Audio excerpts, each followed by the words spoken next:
Oh, hi everyone. It looks like we're actually working. Brilliant. Although also that's very, very vexing because I thought I'd figured out the, that's why we actually went down between the streams. I thought I'd figured out all of the problems. Anyway, hi everyone. Thank you very much for joining us for this episode of The Heroes of Humblewood. Before we go round and say hello to all these wonderful faces around the table today, please take a moment to check out the following things, including our social links. You can head over and there's no such thing as social distancing in this day and age. We're simply being distantly social, nuanced, slightly better, you know. Socially distant? Sounds like you have to push everyone away. Distantly social. Just bring everyone in at a distance. Yeah. Come and join us in Discord. We'll talk about TTRPGs and other great things with you. Come and play a game. Send me a DM on Twitter. I'll send you a copy of our form, which will be going public very soon, so that you can sign up for games via our new form. Also, check out our YouTube. We have thousands of hours of content on there, so check that out too.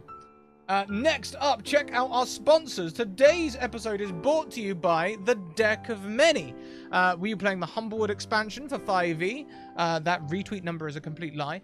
But we'll be playing the Humblewood expansion for 5e, where cute animals today battle an ASHSNAKE that's trying to eat a small mouse. Also, the Deck of Many Things is a donation reward that you can purchase with donations or by using your channel points, which were enabled just this week. With all of the tech problems, I may well have lost all of the previous rewards that people had, so forgive me. I had to rebuild all the scenes at one point, and keeping track of the rewards as well was just a little too much. We also are sponsored by Mayhem Press. You can see their Fae Folio setting on Wednesdays at 6 p.m. EDT in Downside Up by Mackenzie Lanes. It's a Feywild expansion for 5e, and you can find it on their website currently for 25% off, as are all of their PDFs, as they are supporting distant socializing. Next, we are sponsored by Hero Forge. Big release this week. Their beta has opened for the Color Mini Creator. So if you kickstarted the Hero Forge 2.0, you can head over there now and start making colored minis. Lastly, but most certainly not leastly, our newest sponsor, Dungeon Fog. You can go and make wonderful, comprehensive, beautiful maps in this creator using their free tools. As you add elements to the maps, it dynamically updates the GM notes for you, so you have a comprehensive record of what your maps look like in description. So go and check that out. If you like the look of it, you can subscribe to their premium features with a 10% discount using the code Scratticus. Let's go around and say hello to everyone. This week, let's go anti-clockwise around the screen and start with Jess at GoJG. Unexpected. Hi, hello! How's it going? I'm Jess at go_JG. In all of the places where you might look for someone, that's who I am. And today I'm also Sunny, who I keep being reassured is not dead yet. Not quite dead yet. Could pull through. Could pull through. We'll see. Who knows? I don't have high hopes. Just out of interest, before we get started, are you better at say acrobatics or athletics? If I tell you, are you just gonna use it against me? I purely want you to have fun. That is always my motivation. Sunny is acrobatic, but is more is very strong. Very strong. Strong little mouse. Okay. So athletic. Lovely. I love that. A little bit of both. We'll carry on around the screen and go next to Chabby at Hallway 7 Secrets. Hello, that is my Twitter handle. I am Hallway Secrets here. I will be playing Gideon. He uses he/him pronouns, and I'm really excited to see if we can keep Sunny alive. That would be nice. Next around the screen we have Bakura Zarafa. Phil. Hi, I'm so looking forward to this. I've backed Humblewood, but the book hasn't arrived yet. So seeing you guys flash the book, yeah, I'm going to be playing the Seren, a Seren today called Solus. He, him, and I'm thoroughly looking forward to this so much. Hell yeah. Last, but most certainly not least, Blind Temple. You can also find Blind Temple this weekend, as they'll be doing a talk during our Academy day with us. We'll be interviewing them about their Ask Me Anything things. Blind Temple. Hey, I'm Blind Temple, at Blind Temple on Twitter. I do all kinds of blind information stuff, so if you ever wanted to ask anybody questions about that, but we're afraid to, you can ask me on Twitter. I'm playing Red, a small red-tailed hawk ranger that is desperately hoping to save Sunny before they get it. I mean, you'd have to be a particularly cruel dungeon master to eat someone. Okay? No, you just have to be typical. I've certainly never done it. Each their own, I guess. Okay, so then, let's start with Solus and Gideon. Solus and Gideon, I believe you should be heading towards the Ashen Grove for your own reasons. Yes. Why don't you tell us what they are and what you look like, why you're traveling together, all of that good stuff. The first one that you'd probably see, it would be Solus. And he stands at 7'2" before the antlers, so he is one massive guy.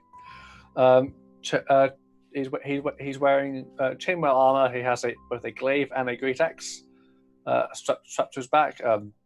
Like a usual brown colored eyes with a light brown speckled fur, and his horns are, or his antlers, sorry, I should say, they are sort of a almost bronze at the bottom before going into beautiful ivory, and he has hanging from each of his wrists and his neck what appears to be a symbol of a pair of white antlers that are wrapped in flowering vines.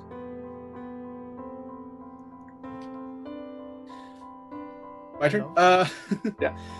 So standing quite a bit shorter than Solus, at about 5.5 feet tall, is Gideon. He's a male Vulpin. He's got sort of a fennec fox look to him. He's got kind of a pointed snout, tall, almost bat-like ears. He's like white and light tan mottled fur. He's dressed fairly plainly. He's got like a dark green traveling cloak with just like plain black clothes underneath. He's got like a satchel at one side, and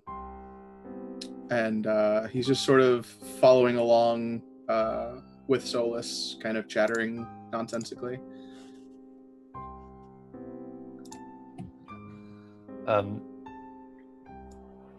Yeah, and so. Wait, do you want to know why we're here? Is that? Yeah, so I think that's because we've recently entered the Scorched Grove. Yes. Yeah, you've recently entered the Scorched Grove. That's correct. You So will it's- be here on your own. Why? So now you know that the Scorched Grove has been growing, taking over the Yep. forest, destroying villages. It seems like the capital city have been unable to act and support people. Bandits are raiding the city. The city is raiding the bandits. Everyone's tied up. So why are the two of you coming here? What? Tell me. Sing for me, Megalo. Sing for me. So it's just then Sos and Gideon have known each other for a while, and so as having recently had a vision of the site, of all he could describe was a feeling of fear, and a sight of ash, and the moving of something thick of fire That's all he could. That's all he could see. So he has followed that. And Gideon has pretty much been under hoof for Solus for quite some time now. After being taken in by the Servan village, they sort of had a connection, and so Gideon has decided to follow Solus as he tries to figure out what this whole site mess means. Gideon kind of fashions himself as somewhat protective, and so he's just kind of making sure that his good friend stays safe. Aww. It is very much a big and so much smaller. Yeah, I'll keep you safe. Oh yeah, you've got like I got your back. 2 feet on me before the antlers. It's great. Okay, and so as you are walking through the forest, you can see that the greenery is diminishing. The trees are becoming more sparse and dried. Some of them are blackened. Ash begins to float on the air. It may at first feel like, you might think it's snow, but it's far too hot for snow. It's definitely ash. And there's a thin layer of dust, grey on the floor that builds up to almost be trudging. You're trudging through it by the time you get closer to the grove.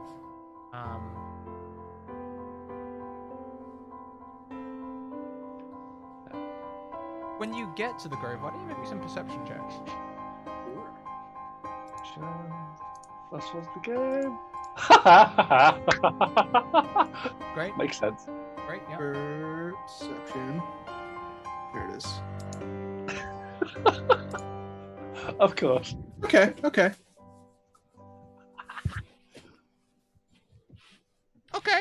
I'll take that. So on a 16, We take these rolls. you can see a trench in the ash ahead in this clearing. It looks as though something has moved west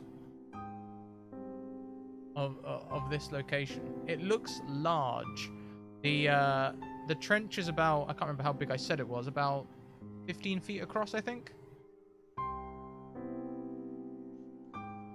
You said big. I did say big. 15's pretty big. Yeah, and that's just like to try and jump across. Like the trench goes miles that way. So I'll kind of Gideon will put his paw up to stop Solus, as if you could remember doing that, and just be like, that doesn't look natural. Do you see, which way is it going? That might be what it might be. Well, I think it.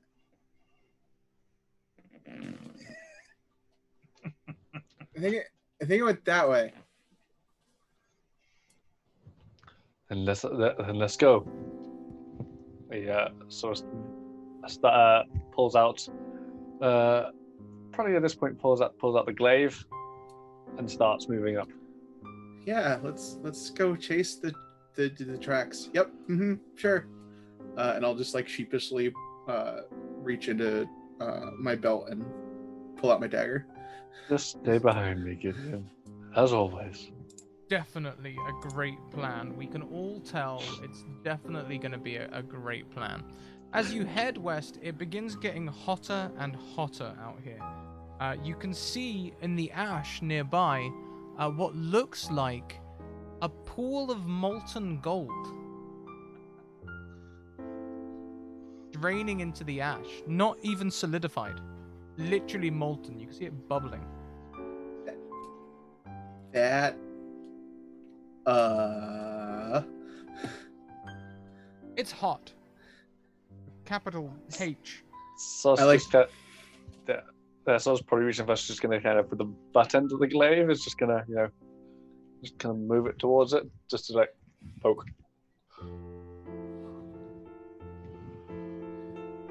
Just like very quickly reach in, pull a small book out from underneath my traveling cloak, and like flip to a page and be like, I should remember that one and that one, and then slams it closed and shoves it back.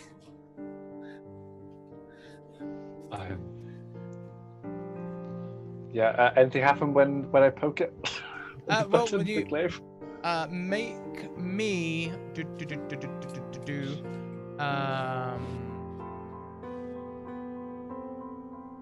as you poke the butt of your glaive, what the edge? Like, I mean, is it double-ended glaive or have you got a halved end? Yeah. So there'd be a half turn to the glaive. Reach.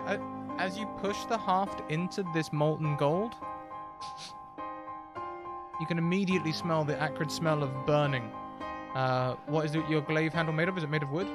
It's made of wood. And just nope. Yep. Put it out. Give me a sleight of hand check to pull it out. Oh boy.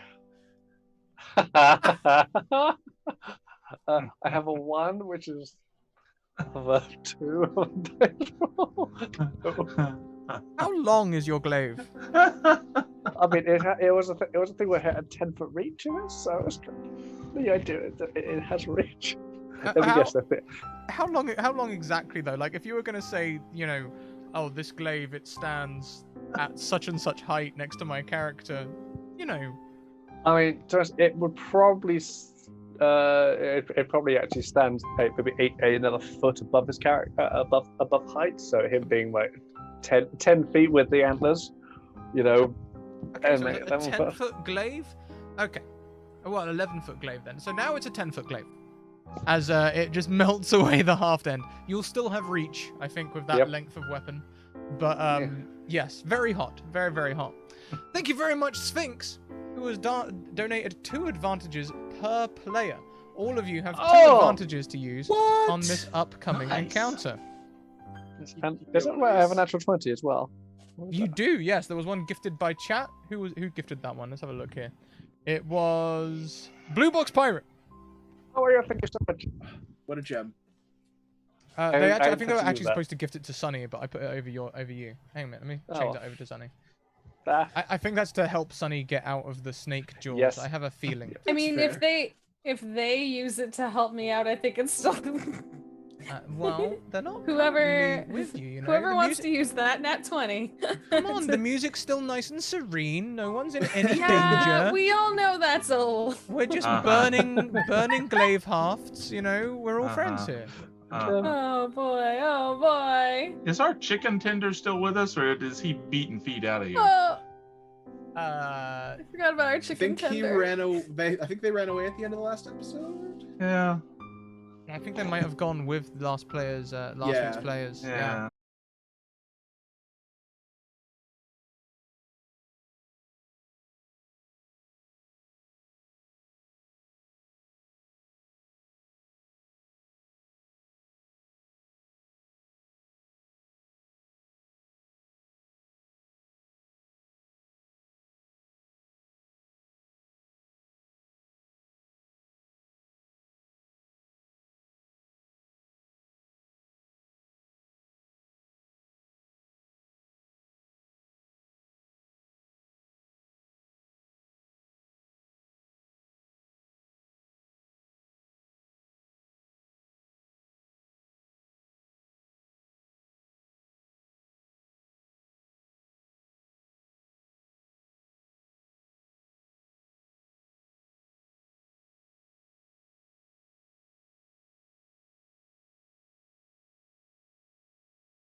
Welcome back, everyone.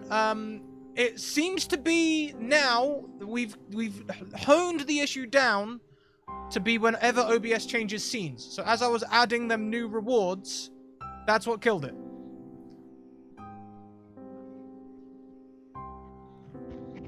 I've got out of studio mode now. Hopefully that will solve it. Let's see. Hang on, let me just see. Did I add the extra one? No. You just got gifted an extra advantage there, Sunny. Now, unfortunately, everyone, this does mean that you will see me making edits now because I normally do everything in studio mode and then do a nice smooth transition. But I can't do that no more. Oh, we lost the Roll20 chat as well. Oh no, that's just moved. Hang on. Okay, let's carry on. Teehee. Oh god. Okay, so next, what were we doing? That sounds like the. We're all just walking, right? Yep. Walking, you know, have Nice and heart chill. look a bit shorter. But Ahead, you can see a gigantic creature erupt from the ash. First, you see a small creature dive towards the forest. Then you see a gigantic creature that looks a bit like this dive after it.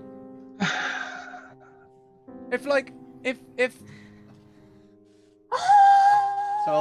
say this was the creature and it had a little tail like that, you see the little tail? The snake comes up and like grabs the tail and pulls the whole thing back under the ground. That is perfect. Sarge just turns to Gideon and goes, "That is what I saw," and begins to charge. How Good far am I away move. from it? How far am I away from it? Okay, fine. You're running distance. Enough time for everyone to roll initiative. Do Oh, I boy. get to roll initiative? Yes, you do. Okay. Oh, which means I should take out my. Crap. This is my job. Oh, nice! Oh, dang!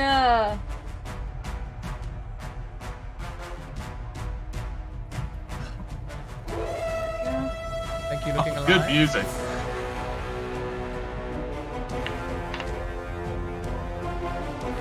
New page. Music is super intense. Yes. Okay. I believe Gideon was first. Yeah, Gideon's first. Fully. Gideon. Oh, sorry. What was Red? What did you get? A 6. Thank you.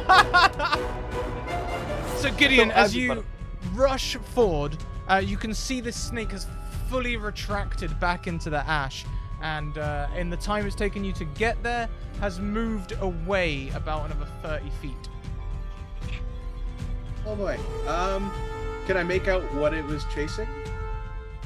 It definitely know, looks but- like a Jabin. Okay. And as you get Fair. closer, I'm sure you will see hey Red, why don't you give us a character description? This is a tense situation to give a character description in or anything like that. You see a 2.5 foot tall red-tailed hawk ranger, a very fancy longbow, red leather armor, and his mouth agape. Little stud. Understandably, perhaps. What would you like to do, Gideon? Okay. I see this giant snake, and I see Solus charge, and I know that I'm gonna get involved anyway, so I might as well hit fast. So I'm going to run up towards it and start firing some magic missiles its way. Sure thing. So there is a tunnel left behind it. You can see, even though the snake head has like retreated 30 feet away, there is still a large body of snake visible here. Like it looks like large cold brimstone scales just peeking out of the sand. I mean, I'm just gonna aim for that. Sure thing. What level? How many missiles? Actually, I could probably aim for the. Well, but how far away is the head? Is it 30 within the feet, 120 but feet? it is burrowing underground, so you don't have a clear Okay, shot. so I don't see the head. Okay, that's fine. Yeah, because I right believe for magic me- missile can hit anything you can see, right? Pretty sure. Yep, that I can see within range. Okay. So I'm just gonna get its attention for the moment. So I'm gonna cast it at first level. Ciao. Oh. well, That's one bolt. You get 3 bolts, I believe, at first level. So click it another 2 times. okay. I thought it was gonna just do that automatically.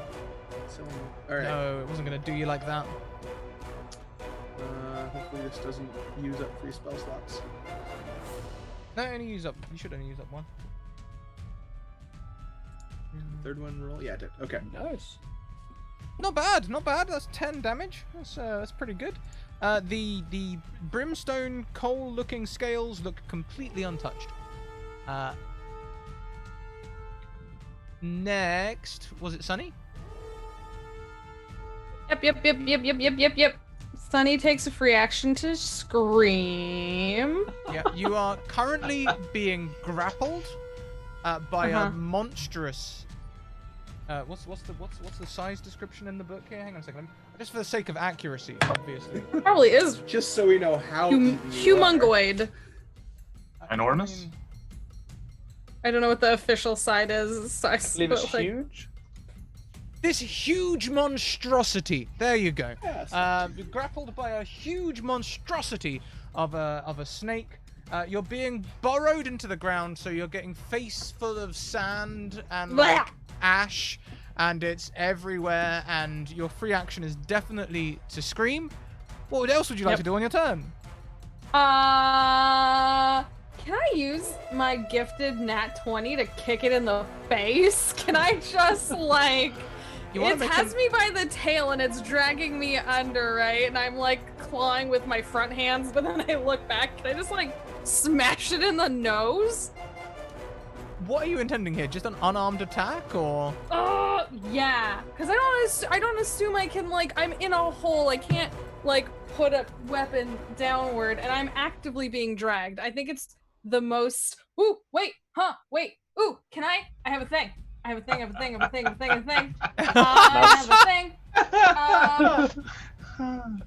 I mean, to be fair, it's a mouse getting dragged by a snake. I think it's better. Panic. Yeah, panic. That's panic. Second free action to panic. First free. No. I have Brutal Brawler as a scufflaw, which allows me to use an improvised weapon. So I literally am like clawing on the walls. I managed to like grab onto like a rock and I smash it in the face of this thing. And I can break said item to deal max damage of an improvised weapon. Okay, so what is... Well, an improvised weapon would be 1d4 plus your strength. Okay. You can use your crit to maximize that, so 8 plus your strength. Okay, if I hit it. Oh, well, you've used your nat 20, right? Oh, I used my nat 20. I forgot. Yeah, so I used my nat 20. That would do max damage. That's 8 yeah. plus your strength, whatever your strength is. My strength is 17, so it's plus 3. You do 11 points of damage to the creature. To its face. To its face, yeah. Take that. You were ugly, but now you're uglier. Take ha. Anything else on your turn? I don't think I have. I want to use like I can't remember what it's called right now, the thing where you insult it to hurt it, but I don't have that. Big words. Yeah, I don't I think that's it for now. I think that's all I can do, unless If you want to stall a little more before it's the snake's turn, that's totally fine. I feel that just increases the tension. Oh gosh. Do I have my stuff? I definitely just don't think I can make a great sword fit in here, but can I at least get like a dagger or something small working? Like what can I'm in a hole. I'm imagining I'm like, oh, then again, it's much bigger than me. Yeah, like this is like a 15-foot across hole. Oh. But don't get me wrong, it's not a pre-built tunnel. It's burrowing the tunnel with you at the front like a snowplow. Ouch. That's so rude. I cannot believe this this snake with the audacity, this ashhole. Ugh.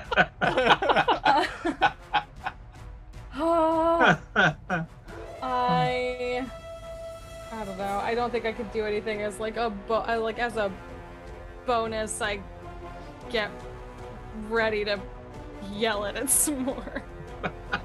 If you would like to try and reach for a weapon on your as a bonus Yeah, action, can I I'd use a let you- bonus to try and prep a weapon? Give me a sleight of hand check. Let's see if you can do Okay. this despite all of the ash and dust and sand and Yeah. soil and. Even if you drop it, it's not like you don't have a dozen or 2 dozen more in your backpack. Okay. I have a bunch of advantages too. So can I declare one of my advantages? Of course. Okay, I'm gonna declare one of my advantages. 18?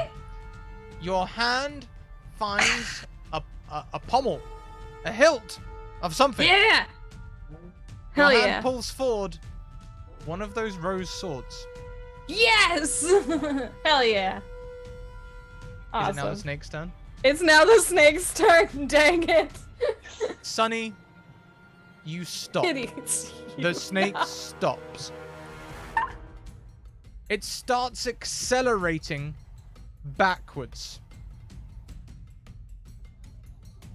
What? So you're now being dragged backwards. For a second, it stops in its drag backwards, just like a quick stop, as it's going to make a bite attack against you. Oh dang. Oh, if only I had an advantage. If only I had an advantage. Does an 11 hit Stop you? it. No, it does not. You miss its teeth as you go flying into its mouth. You take no damage. Outside the tunnel, Gideon, you see that that blurring brimstone scales stop, and then they start expanding out of the tunnel as a large U-bend of snake comes out of the ash trench, and is going to try and wrap around you. Oh boy. 26. Oh no. All right. So that's an attack, right? That is an attack, yes. Okay. Because I would like to respond with Spiny Shield. Okay. That is said spell. Thank you for the advantage there, chat. Appreciate that. Ah. Like I say, you will now see me editing. Normally I do these edits behind the scene and do a soft fade, but we ditched that in the hopes that this will finally fix all the issues. So let's see. An ethereal barrier of spikes made of magical force interposes itself between you and an attacker until your next turn. Reduces the damage you are dealt by 2d4 and deals the same amount of piercing damage to the attacker. Okay. Okay, great. So let's roll some damage and see what you got here. Roll me 2d4. Let's see if this works. Nope, it just showed you the thing again. Okay. 2d4. Boom. Perfect. Oh, Great. So the damage is reduced by 2. Yep. Please take 25 points of bludgeoning damage as this creature wraps around you. And then could you please make me a DC 14 dexterity saving throw? No, wait. An escape DC. So athletics or acrobatics, your choice, of DC 14 to escape the grapple. I have a counter question. Sure. What if that knocked me out? Because I'm a wizard.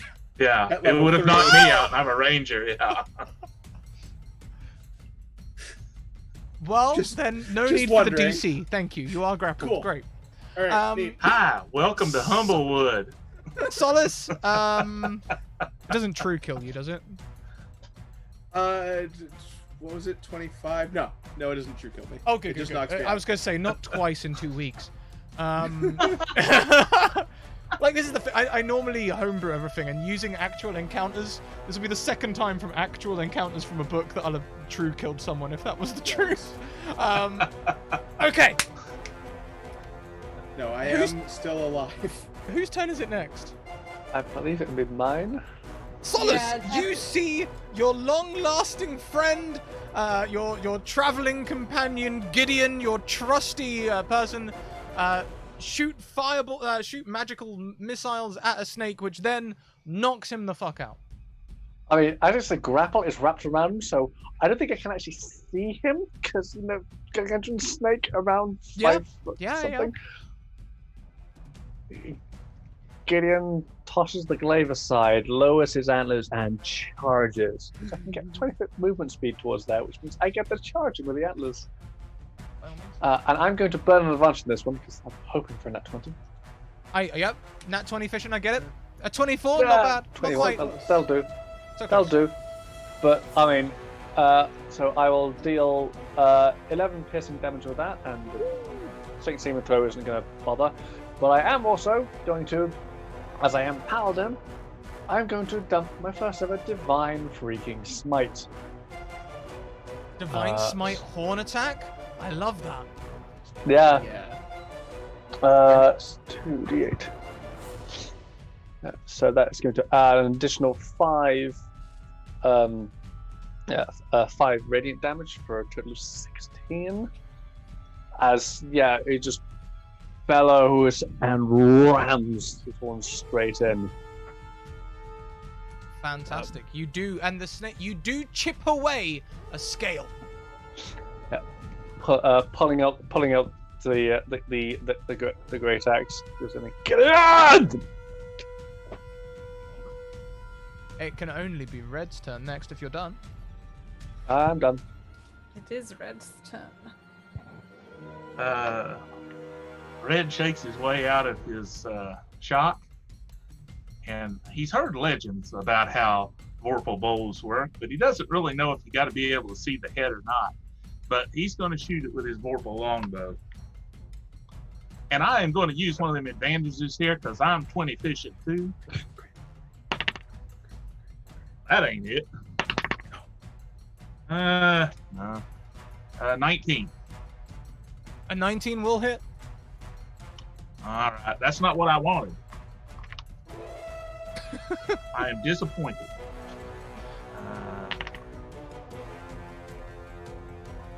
So 8 points of damage. 8 points of damage. More scales are starting to chip away now. This creature is hurt. You can tell that your attacks are affecting the creature. Where the scales come away, it looks like there is just pure fire on the inside. Pure fire.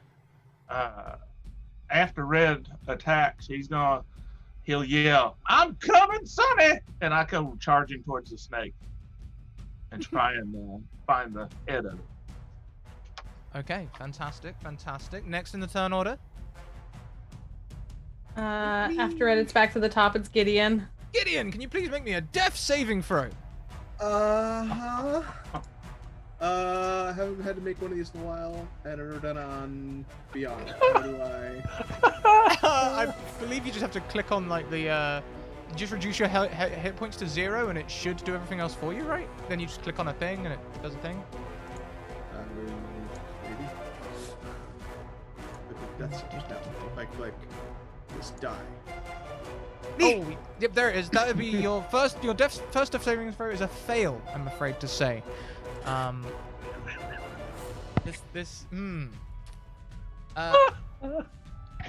you know what? Since you are unconscious and grappled and making a saving throw, if you would like to make a loud noise to alert people nearby to your condition, I would allow that.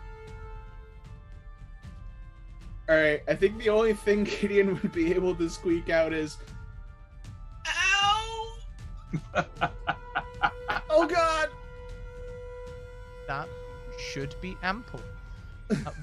Hopefully someone can get you back up before your next turn and get you back into this fight. Anyone help me?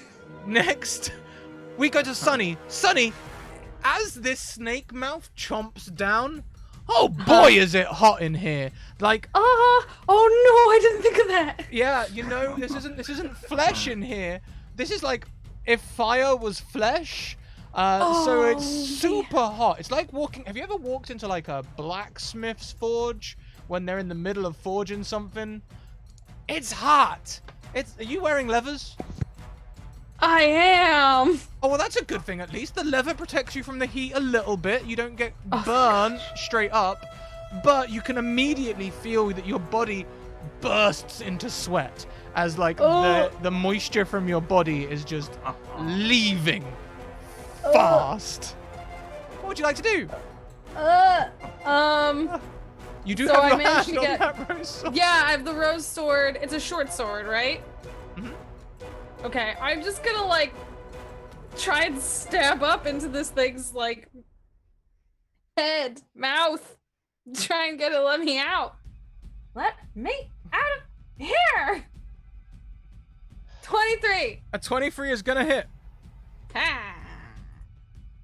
8 points of piercing damage. Ooh. Yeah, and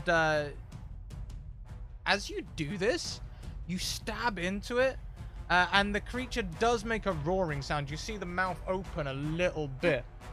Didn't let me out though. Well, can you make me please a dexterity saving throw to be able to move? As you are inside this creature whilst it's moving rapidly. So it's not like when you're on a train and you can kind of move okay. It's there ain't no rails. Okay. Okay. Dexterity saving throw. Ah, Oh, that's a Unfortunately- nat one. Yeah, unfortunately, we're going to consider you pretty much prone, although you're actually kind of floating in free space. Ah, this sucks.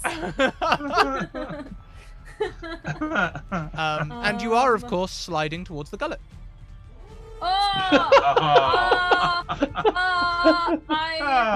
That's nice how you say that so pleasant. Oh man. I'm just gonna swallow you. Oh. Can I? Oh, dang.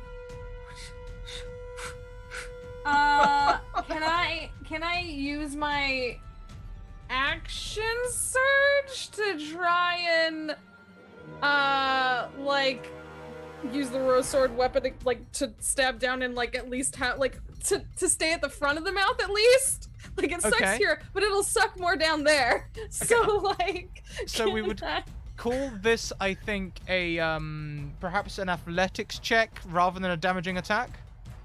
Okay, well then Yeah? am I still using my action surge for that then? Yes, please. Okay. So let me spend that. 1 second. And it is an athletics or an acrobatics, did you say? Sorry. Well, this is going to be like a grip, like a holding thing, so definitely athletics, please. Okay. No! Oh! that's an 11. Yeah, no, you unfortunately are unable to hold on. You slide closer to the gullet. Nah! Make me a con save. No! What's your health looking like at the minute? I mean, you haven't 22 con save, firstly. Oh yeah, you only take half of this damage. Oh god, what is half of this damage? You only take 2 fire damage. That's okay. Oh, okay. I'm not too toasty yet. I mean, I'm like toasty, but I'm not like burnt to a crisp yet. You're not burnt to a crisp. Okay, I'm okay. I'm okay. Yeah, Is there anything else you'd like to do on your turn? Any bonus I actions? think that's all I could do, because I mean, I don't think I can move. I'm prone. I used my action and my action surge. I think that's all I can do. Yeah. So next is the snack. So, grappling Gideon as it moves. The snake body, now we're tightly coiled around the body of Gideon, moves faster towards the trench again. You see the head of the snake erupt out of the ash nearby.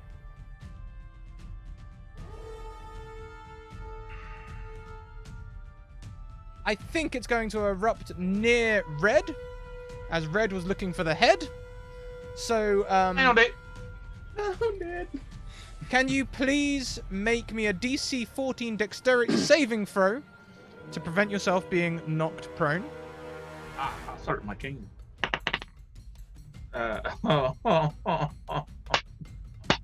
13. You are knocked prone by the snake as it erupts from the earth. It erupts head first and goes upwards. Now, Sunny, inside the snake's mouth, you can feel yourself sliding towards the gullet, and then you get that 0G feeling as like it kind of like stops. You see the mouth open ahead of you. You can see the sky as you come flying out of the snake's mouth, and it makes a second bite attack against you. So I go flying, and that's like chomp. It's flying chomp, yeah. Does a 12 hit you? Oh. No. Great! Now, it's only 40 feet in the air, you have a choice. Catch you can me, try catch me, you you can try stupid and- snake! You can... Will it miss the bite? If you want to be grabbed, you can try and grab hold of the snake. Can I try and grab this stupid snake? By all means. I think this feels like acrobatics. Okay, that's very fair. I'm flailing. I'm gonna use my one of my remaining advantages on this. What? No! Why So- am I rolling so bad? Here are your choices, Jess. Sunny can either clumsily grab hold of the snake and be swallowed again, but not take any bite damage, or you can fall to the ash and take the falling damage. Oh! I don't know how bad 40 feet of falling damage is, but Can't. it seems Don't want to. bad. I think I'd rather. I think, and Sunny is. We know this. Sunny is terrified of heights, so I think like they come out and they're like, oh gosh, like just. I think they dive back towards the snake mouth. They Credits prefer don't. that to the heights. Put me down, put me down. No, pick me up, pick me up. Oh, pick me, yeah, put me down, pick me up, pick me up. Nobody Oh, really ate me! You stupid snake. Oh, jeez. Gideon drops to the ground as the snake has let go of them. The snake head catching Sunny is going to lunge towards Solace and try to wrap itself around you, Solace. Oh boy. Does a 23 hit you? Yeah, that hits. Can you please take 11 bludgeoning damage and make me a DC 14 contested grapple check, athletics or acrobatics, your choice. Okay. Nope. You are grappled by the snake. I mean, I did ram my holes into it, so yeah, I understand that. That will be the end of the snake's turn. Huh. I'm pretty sure I can't get to Gideon at this point. You are grappled, so yeah, unfortunately your movement is 0. You have no movement speed currently. Yeah, so, I mean, Great Axe up. I'm going to use an advantage. As I bring the Great Axe down. I believe grappled means, or I mean, I'm at disadvantage in the attack. No, that would be restrained. You are, as a grappled So- creature, you can still make attacks normally. So I will still play an advantage for a proper advantage then, with the Great Axe. So that'll be a 22. 22 or Great, a 22 will hit. That is just fine. A 22 will hit. Yep, and I will 4 damage. Seriously, Well, and I will dump another Divine Smite into that because I mean, my buddy's hurt. Buddy is hurt. Buddy's looking bad. Buddy isn't bad. Oh, no, There we go. that's better. So a total of 15 damage. Yeah, that's just my hand just pouring it down. And I'm this coming, you in. this snake is looking bad. It's looking bad now, okay? You can see cracks are forming in all of its scales. it's looking real bad. We've got a bunch of nat 20s coming in. It looks like we've got 2 nat 20s coming in for Sunny, and 1 for Red and 1 for Gideon and 1 for Solace. So 2 for Sunny, 1 for everyone else. I'll get them on the. Thank goodness. Thank you, everyone. My Vorpal bow, thanks you. Oh, you're right. I mean, I know what that's going on if I get another round of combat. I know where that's going on. Oh. So, who's next in the turn order? It's red. It's Red. Yeah, after Solus is Red. Well, Red will stand up. He won't dust himself off. He'll take his bow, pick his arrow carefully, add that nat 20 to it, and shoot it with a Vorpal longbow. Now, what happens then? Well, Snicker roll snack. me your regular damage plus 8d6 for Vorpal longbow. So, 86. 8d6 for Vorpal longbow. Yes. 8d6. Holy. Let me find some d6s here. When you've had 8 episodes, you find some nice magical gear. I tell ya. Snicker snack feather plucker. Let's go.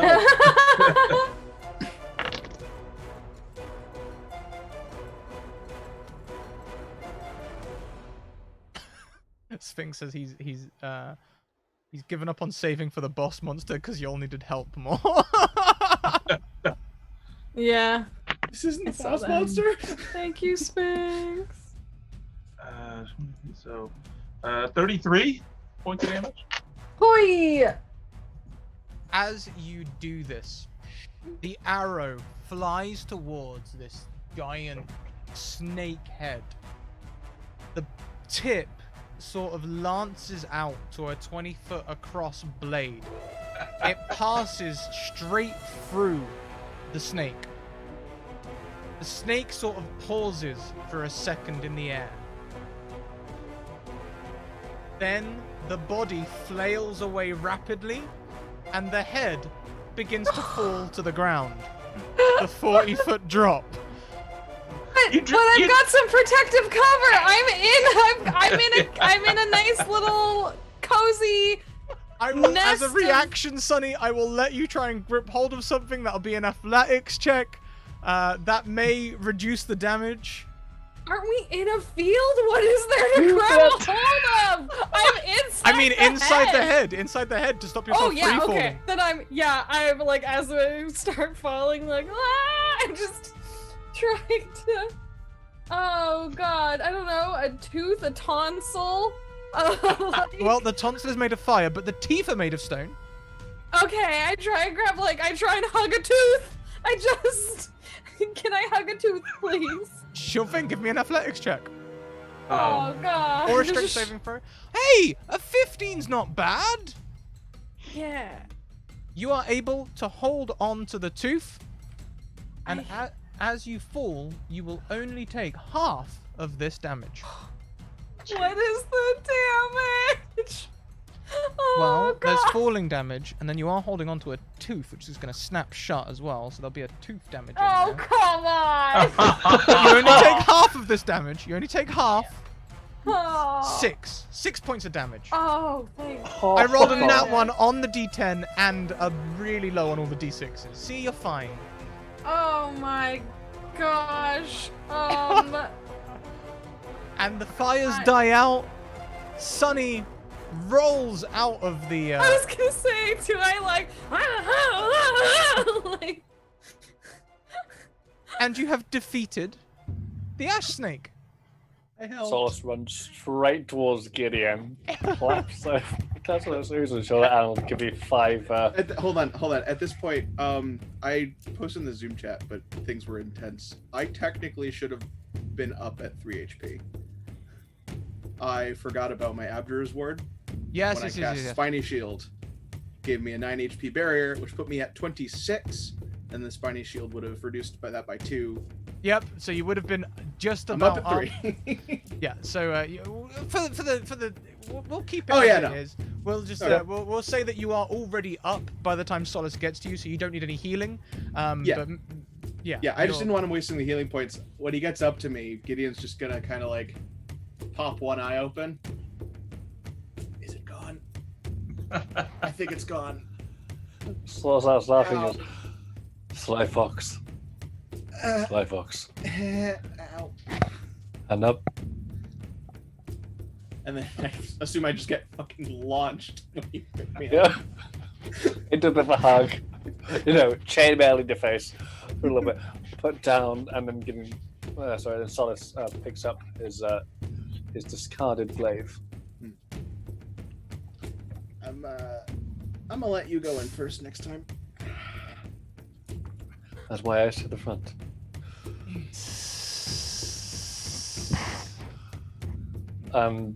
Probably then turns towards.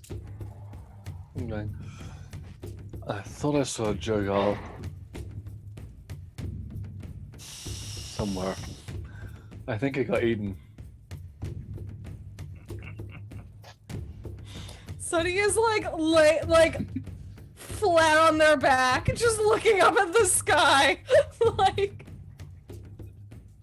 what? Because all that happened in like 20 Yeah. seconds. Red runs over and grabs you, picks you up. Goes, I am so sorry. I flew away. I left you. I am so sorry. I can't believe I abandoned you. You're my best friend. I'm so sorry. And he starts hugging you, apologizing. The earth begins to gently shake. Huh? Can we get out of here, please? That sounds like a right good idea. That hissing sound fills your ears. The earth shakes, nearly knocking you and your companions from your feet. All around you, ash snakes erupt through the massive mounds of ash. They rear up, emitting a terrifying hiss, a sound so shrill it's as though the air were being rent.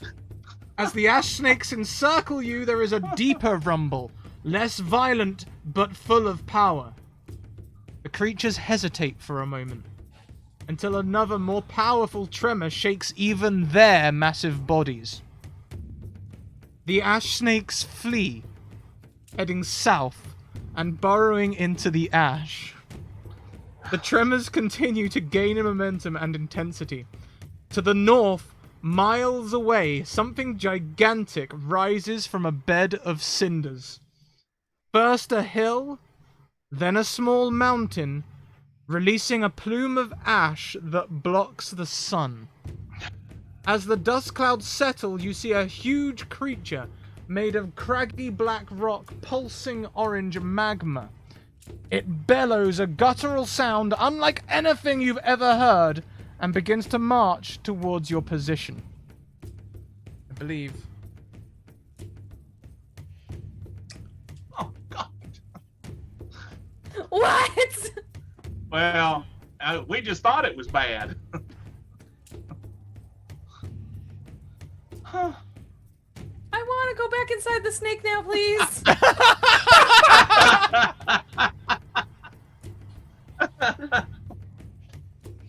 It was warm and cozy in there. It's not as bad. An entire mountain just rose up and is coming to fight us, I think. Solace's element is in a very pose, but sort of eyes bulging, jaw. It's been lovely knowing you, Solus. There's a. I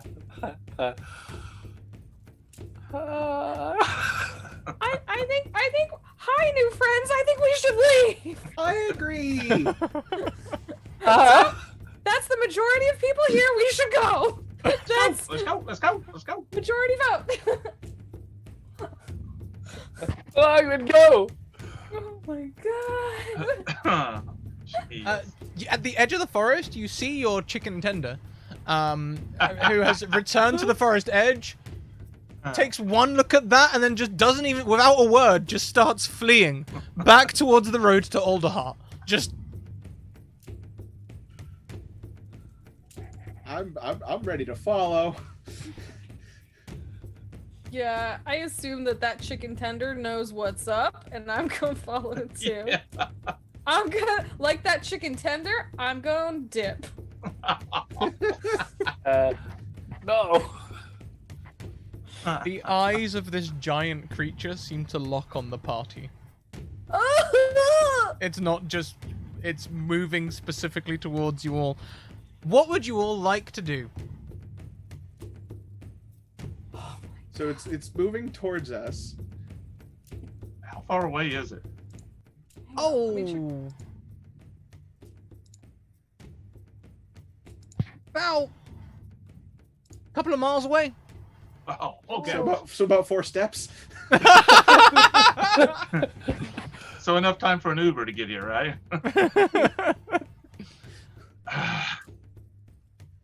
Well, I can run for the rest of my life. Literally. Wait. Maybe we should. What's the next town? Maybe we should go to the next town and warn them. I think they can see it from there. Oh, that's a good point. So we should just run. I don't think we Oh, should. this is backing I don't up. think we should drag it to a town. That really wouldn't be a nice thing to do. Okay. Well, we could try taking it to the ocean. That'll just take a few days. Would put the fire out. Nothing better to do. I don't know. Create water. From Sonny's pack full of weapons, you hear a noise. It sounds like a bone xylophone. As it goes. Do-do-do-do, do-do-do-do, do-do-do-do, do-do-do. Do-do-do-do, do-do-do-do, do-do-do-do. I say, just 1 second, please, and I put my backpack down, and I like do that thing where I hop into the bag, which there was art of last week. If you missed it, go see it. Yeah, It's in the yeah. Discord. Beautiful. It's very good. That's very good. You find your sending stone in there. There is a sending stone in your bag. Oh yeah!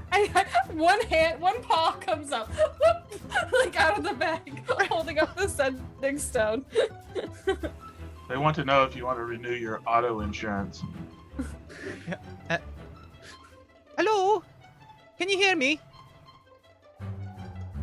Hello? Hello? There you are, Sonny. Now, look. Us at the Winnowing Reach. We're all fleeing. We can see a giant creature that's come out of the mountain, and it's attacking us. So I thought I'd give you a little courtesy call. Don't know where you are right now, but, you might want to run. Yes, you should all. We're actually very close to it, so definitely run away, and maybe we'll try and lead it in a different direction. Maybe if you head south, we'll head north. I'm looking at this map like I know. I don't think I actually have a copy of the map. I've just been making all this shit up. That's why everything is west. There's a Scorch Grove, and Yep. Winnowing Reach is just down here. Yeah, there it is. Nice map. Yeah. It is a very nice. This is a cloth map. It's very Yeah, nice. it's really nice. So when I say love for them it to so go much. south, it's because I'm telling them to go down towards the water. If you head down towards that, we'll go like here. Maybe if it follows us, we can like lead it the other way. Just running in any direction except this direction is definitely a good idea. You're babbling, dearie. We're already getting on that. I suggest you do the same. Yes. I'm gonna go now. I've got to go and get my packing done. Bye. Bye. Bloop. Okay, so the nearest town knows, and they're running, so we should definitely run too. Running. Yeah, running. I'm Solas. This is Gideon, and I think we're part of running. Just Yes, I running. think Just keep running. I think. Yeah, we're definitely done here, and I'm gonna kind of like chant a little bit and do a little hand wavy motion and kind of like boot myself on the forehead and cast mage armor on myself. We're gonna leave now. Yeah, Go, oh, go. Why didn't also- you do that earlier, Gideon? Come on. Because I wasn't expecting a snake. I was expecting bats. as we're running, I'm like, this is Red. I'm Sunny. Here's a potion, and I hand it to Gideon. I'm just checking. I hand you a potion of greater healing. Please heal. Please drink this. Greater healing, 4d4 plus 4. And I'm deleting that from my inventory. Red, if you remember, I gave you 2 regular potions Yes. last episode, and I think you took one of them. Yes, I did. I have one But left. you definitely have at least one. Right. Okay. Hey! Oh. I'm at full. What am I at? I'm going to, I still have 2 more regulars. I'm going to take one of those regulars for myself. Yeah, I'm gonna take my regular too. What's regular? 2d4 plus 4? Yeah, 2d4 plus 2 is regular. 4d4 plus 4 is greater.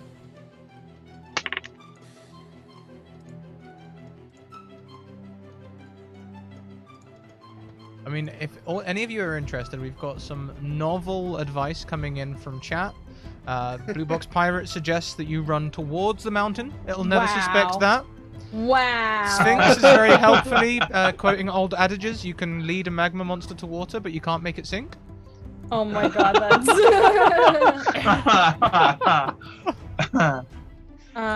doesn't have that sinking feeling, does it? That one burned down, kept burning down, still burned down. Now it's like a swamp. There is a swamp, but I don't think we should lead it there because that's where the villages are. And Meemaw Susan will get burned. Yeah, we don't want to take it to Meemaw. We like her. Sorry, so it was 2d4 plus 2, you said, right? 2d4 plus 2, yes. Okay, so I basically healed. Okay. Healed something. I'll take it. Oh, Okay. Lord. We're all like running and like just delaying the inevitable is what's happening here. So, whilst you are all kind of running, from this giant creature of stone and fire, you can see fires spreading throughout the forest quite rapidly. Okay, which way are we running? South? In fact, you see the poster behind us? Yeah! Yeah, that's kind of what it looks like! Oh yeah, that's bad. Well, okay, but in that poster that's behind you, there's a body of water. Where's that? Cause, hey, that's where I want to go right now. There's the swamps, there's the ocean. The ocean is extremely far away. I wonder if the capital city is evacuating. I was wondering, so my sending stone only goes to Winnowing Reach, or do we have one that would go, like, can I use my sending stone to hit the Alderheart? Like, hit him up? Just, you know, did anyone from Alderheart give you a sending stone? They only work between 2, I think. Yeah, you've got one with me, more Susan. Okay, hang on, I beat Meemaw Susan. As I'm running. I have to try it a second time because I beeped the wrong Meemaw first. So when it rings for a little bit, and then it goes, "Hello, I'm not quite at the phone at the minute. There's a bit of a nightmare happening. There's a giant fire creature. If you're listening to this message, I suggest you run bloody fast." The time to change her voice. Answer. Oh my god. I go, Mia! We're running! You need to tell Alderheart about this monster! Please! Red is going to continue to run until chat gives him another nat 20. Behead the mountain. I think That's not a hint. As you all try and outrun the fire as the forest is spreading rapidly behind you, I think it's time for some athletics checks. Oh, Sunny, God. you are already dehydrated, so I would like you to make this athletics check at a disadvantage. But I just drank a potion. It was very How much water did you drink? I have it on Wizards of the Coast Authority that a potion is 35 milliliters. That is not enough to hydrate you, I'm afraid. I did not know that. That is actually incredibly interesting it's information. Exactly Thank you. a shot's worth. I would like... No, I'll just do it. This is athletics, you said, right? 18. Oh, wait, no, I take the 10. Poopus. 10. Are we all rolled? What did you get, Red? Hang on. 17. 17. So you all are running just fine, but behind you, Sunny, failing that athletics check, you don't get consumed by fire or anything like that, but the dehydration does start to get to you, and I'd like you to halve your speed, please. How heavy is something compared to Solus? Sunny individually as a person is very light. Sunny with all of their stuff is extremely heavy. Sunny has an armory on their back. Oh, sorry, my mistake. Not halving your speed, just disadvantage on all ability checks. Okay, Oh, well. that's fair. Essentially, That's you are fine. now exhausted level 1. Okay, that's fair. So I was kind of seeing that somebody's in a minute. Someone's gonna try and scoop this something up. That's a lot heavier than I thought. And just try and carry on the way.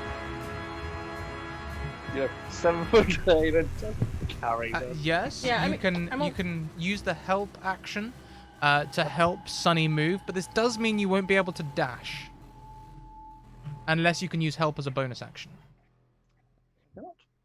Can Sunny dash while exhausted? Yeah, Sunny can dash while exhausted. Okay. Okay. Okay, but if it seems like somebody's dropping behind, Sol's gonna pick them up. Fantastic. So you all are speeding along this road. You see Tavor ahead. Their tail feather is like rapidly swaying from side to side as they're like running down the road. It's really weird watching them run though. Tavor's whole body seems to move, but no matter how much his body moves, his head stays exactly in place as he's running. It's As we're running along, I say to Sunny, if that thing catches us, remind me, shoot Tabor. Sunny's just like panting with their tongue out because they're so hot and tired and dehydrated. They're just like. just... If we ain't getting out of this, Tabor ain't getting out of this. With my dying breath, I curse Tabor. Yeah. well, everyone, as we are fleeing Why this... do you hate chicken tenders so much? As we Why are do all chicken fleeing tenders dirty? this large forest fire, I think this would be a great spot to take our 5-minute break. Can you believe we've done half a session already? Can you believe that? No. A lot of fun. Part of that. Oh, I forgot that if I click on that, it takes me there straight away. Whoops. Okay, hang on a second. Oh, you get to see everything now. This looks so ugly. I'm so sorry, everyone. Okay, so we're gonna go on a 5-minute break. We're gonna grab drinks. We're gonna take bios, do all of that good stuff. And we encourage you to do the same. We'll be back in 5 minutes. One of the motions, everyone.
Hey, MK, thank you very much for that subscription. We appreciate you.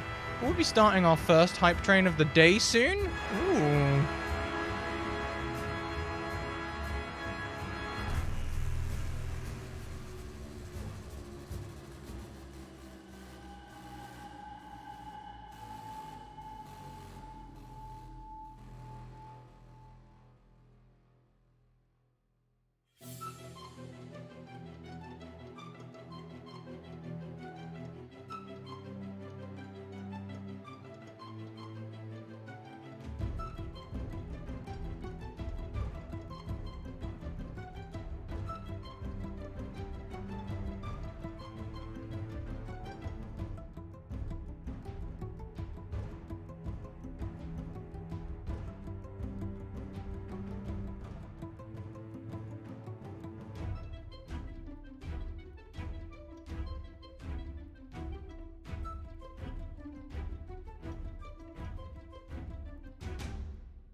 Welcome back, everyone. I hope you had a fantastic break. We certainly did. Let's carry straight on. As you see, this fire giant, for want of a better word, bend down into the ash and scoop up a handful, which solidifies into a rock, a molten magma rock in its hand. And it throws it into the forest. Not at you, just at the forest. The forest explodes with fire where this boulder lands. And I would like everyone to make me a second... what do they recommend in here? A dexterity saving throw, please. Your DC is 15. Balls. Yep. Yep. Good at saves, but ow. I trust it's fair that I fail because I'm fucking huge.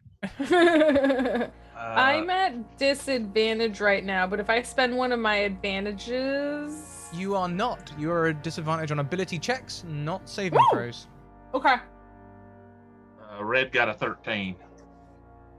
Oh dear. Sunny's fine. Sunny and What Gideon. do? Sunny and Gideon, maybe you understand the gravitas of this situation as you are running. Solus, Red, as this fireball hits, you are physically shaken. Perhaps there is a tremor or something that hits you, or maybe this is just sheer disturbing scenery. Is it disturbing scenery? I'm not sure. But maybe it is disturbing scenery. And you lag behind a little way. Red Solus, you're about the same distance as the creature takes another step, You're about the same distance from the creature now as where that boulder landed just moments ago. Oh boy. How far is it, the creature exactly? Probably about a mile and a half. Okay. It's got a good arm on it, you know. It's either a pitcher or maybe a football player. It's got a good arm. Turns around, you fly fast. Just goes. Run. On This might not be the time to mention this, but I think I got a lower speed here. Yeah, let me check, but I'm pretty sure. Yeah, I got a 25 speed. Oh no. Yeah. Well, that's How about your fly speed? Is it the same? No, my fly speed's better, I think, but I got glide, not actual flight, so. Ah, yes. Okay. So, I will factor that in. Thank you. Red, you are behind Solace. You jump off of Solace and glide. No. I can get on the antlers as well. Yeah. As the creature bends down, scooping up more magma, can you all please make me another dexterity saving throw? Jeez. Yep, that's even worse. Ooh, not spectacular. Red got 12.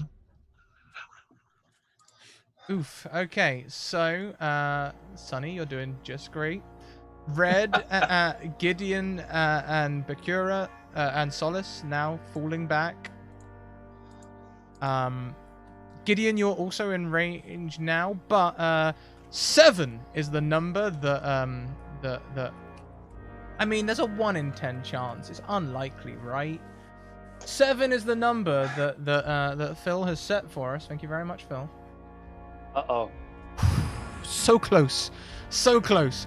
The boulder lands in the forest about 30 feet to your right. Whew. But you do notice at the end of this round, the creature's not keeping up so much. And even though you've been stumbling and falling over and all the rest of it, and you have all gained 1 level of exhaustion now,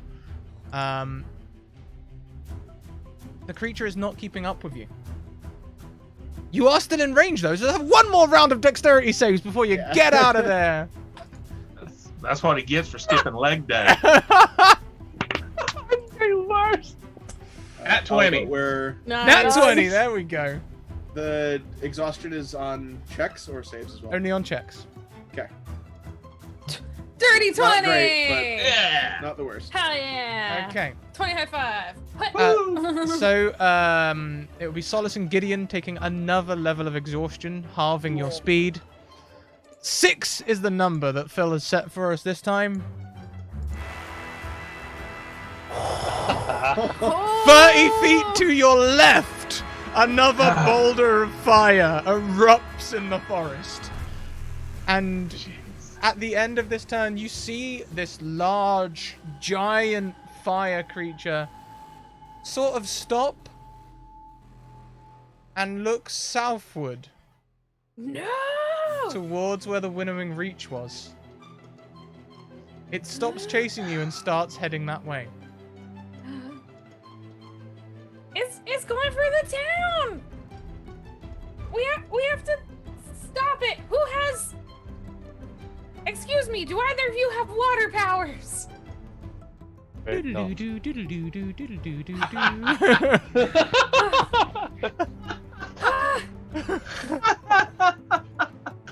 Hello! I'm sorry, I don't. Hello, I Sunny. don't. Just to let you know, dearie, that we all got out of the winnowing reach safely. We're on the road heading southwards. So we should be all right now. But I wouldn't recommend going south. It looks like the creature's also coming this way. We're going to head to the coast and hope that we'll be safe there. But perhaps you should head to Alderheart. I got your message. Not sure if anyone's told them about this yet. it. Okay, yeah, you just go to the water. Language. And be safe, and I guess I'm sorry. Darn. I'm sorry. Well, yeah, you're right. We'll go to Alderheart. You go hide in the water, I guess. I don't know what to do. It's a giant fire monster. It's real scary. It was throwing rocks at us. Don't let it get close enough to throw rocks at you. All right. Well, now, I'm traveling with the magistrate, so I'd better go because he's a weaselly little man, and I keep thinking he's going to try and stab me in the back. Yeah, he probably will. So, like, watch out. And if he gets, if anyone's going to fall back to the fire monster, Well, all I did was suggest that perhaps I could summon a water demon to combat the thing, and he didn't like that at all. That's a great idea. But that's a great idea. I Yeah. think you should do that. Definitely That's the thing do you should that. do. You know, All right, well, I'll wait till nightfall, and then I'll do it while he's sleeping. I can't get him out Perfect. from watching me. okay, stay safe. Love you. Bye. Nothing bad could happen from that. No. What would you all like to do? Oh, at the end of this phone call, the creature walking south, you hear another giant and see gouts of steam rising into the air. Does that mean it made it to the swamp? Oh, did they burn the village? No. Dang it. Okay, well, the village. Good news, village got out. Bad news, there's still a giant fire monster, so we should probably go tell everyone. And Sonny, Yes. next time someone says language, you reply common. Or whatever language you're talking at the time. Ah, this is a good point. Thank you. I didn't think of that. I was a bit, I know. there's a lot going on right now.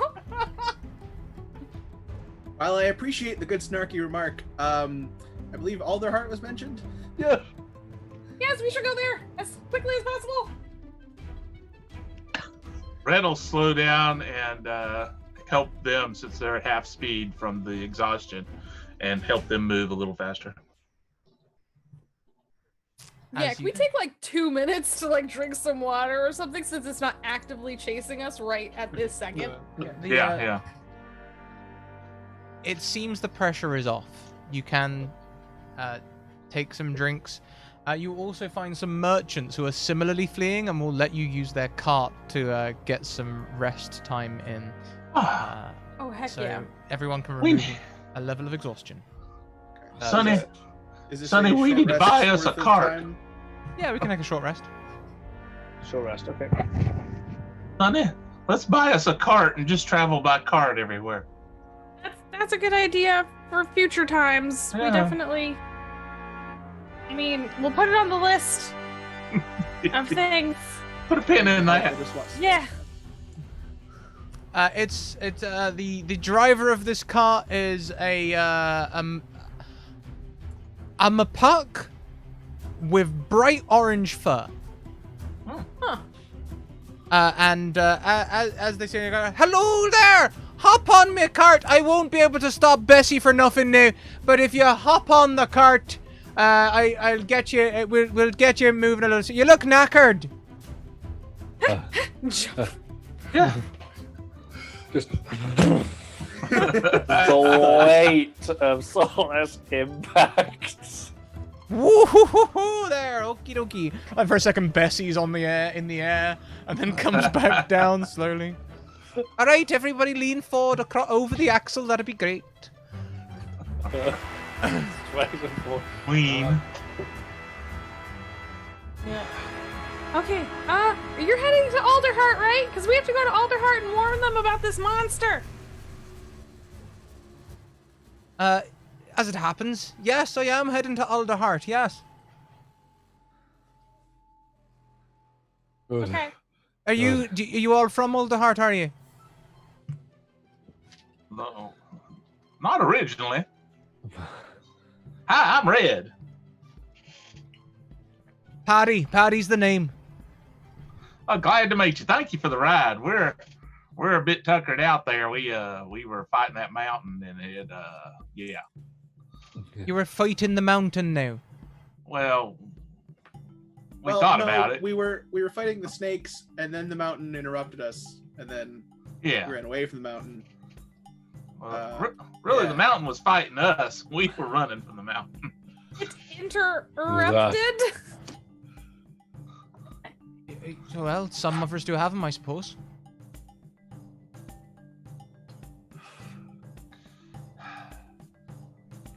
Aldehart, then, is it?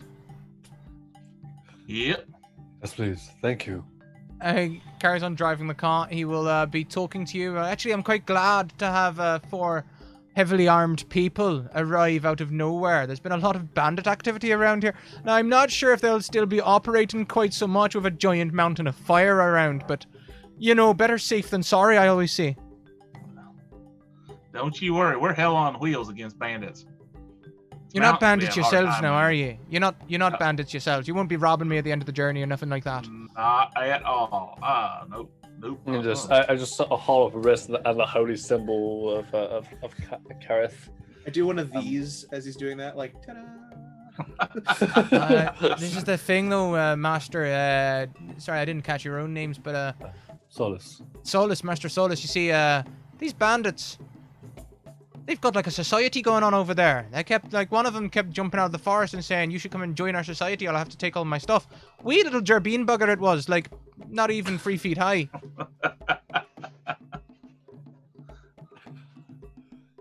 Well, gerbines are small in stature, but they're big in heart.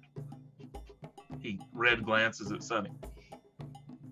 Yeah, and also, to be fair, there are different what's the word?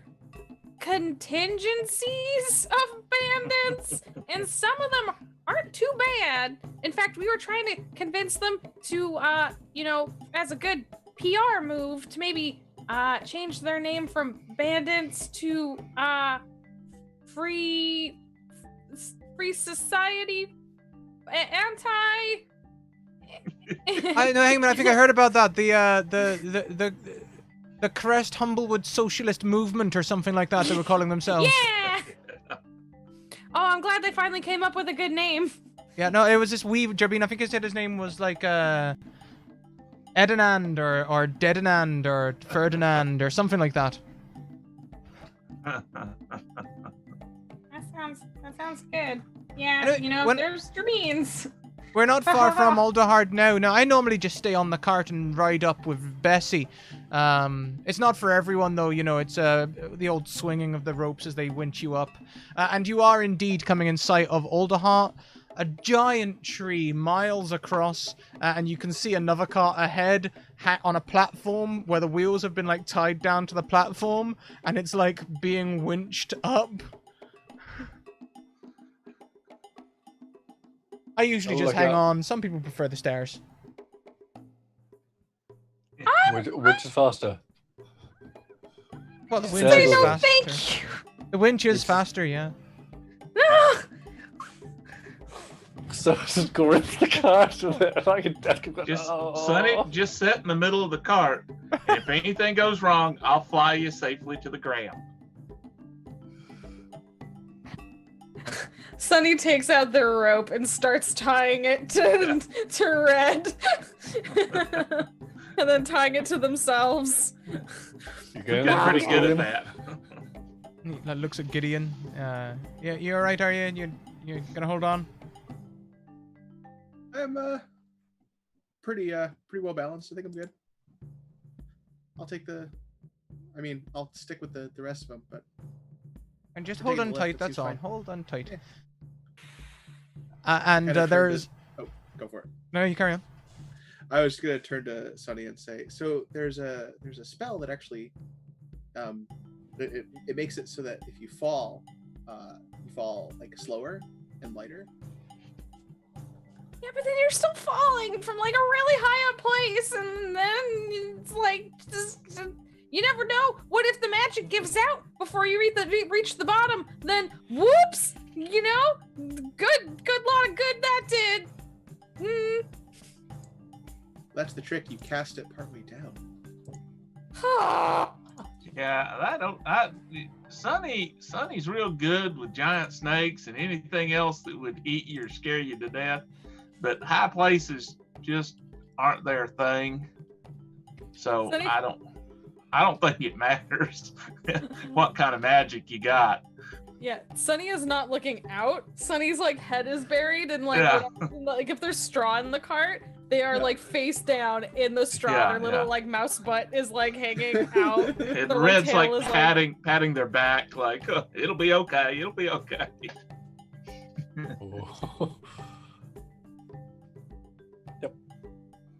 You're in a queue, and you can see a crew of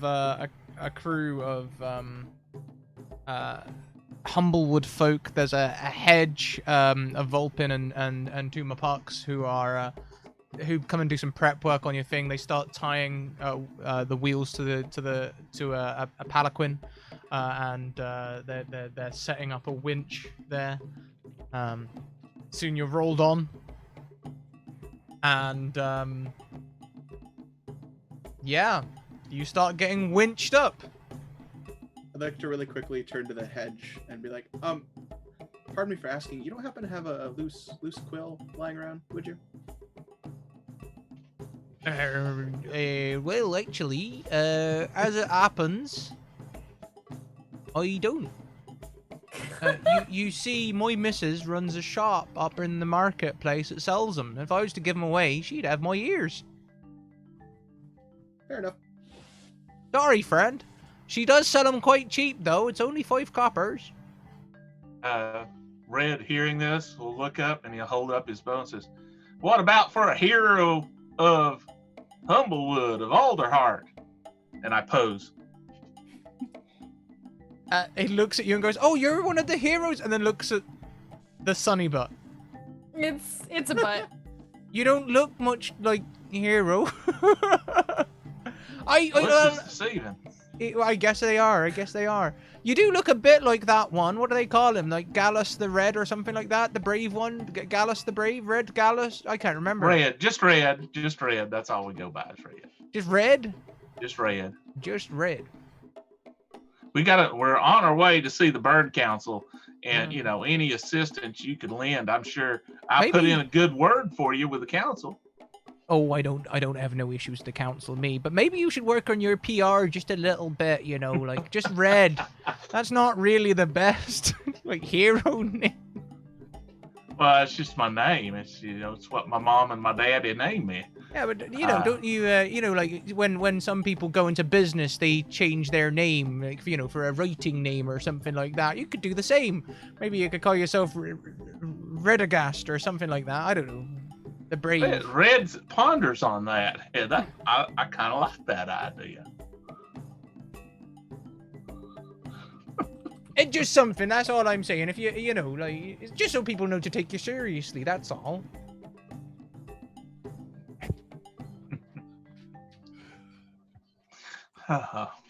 Sort of just gripping on, knowing that the sheer weight of everything that he has. No. There is a 5 mile per hour easterly wind as you are winched up. It is a harrowing experience, but before you know it, you are on the market, touching down safely. They have to use a guide rope to draw you back level, and set you down on the marketplace, and you are free to go about your business. Well, that was fun. That wind's brisk this morning. You okay, Sonny? Having wings. Sonny? Sonny is just like making sure the surface we're on is sturdy. We're on solid tree, don't worry. As you say that, the tree creaks from the 5 mile an hour wind as all the roads move slightly. In towards the center. Red gets drug along because he's still hooked to her by a rope. Oh my god, Sunny totally drags Red along. Yeah. Like, because they are a lot stronger than Red is, so he's just like trying to keep up. As Gideon and Solus are dragged along to come along to the Bird Council meeting, When you get to the branch that leads up to the bird council, there is a Jabin there in very regal outfit with a hat with a square on it, and it's all bright yellow. And as you approach, he raises a paw. Stop! I'm afraid this road is closed. It's too windy.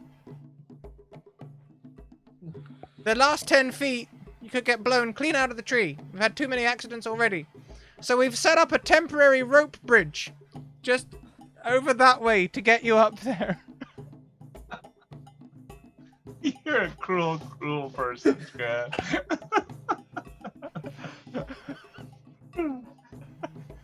Well, that seems reasonable.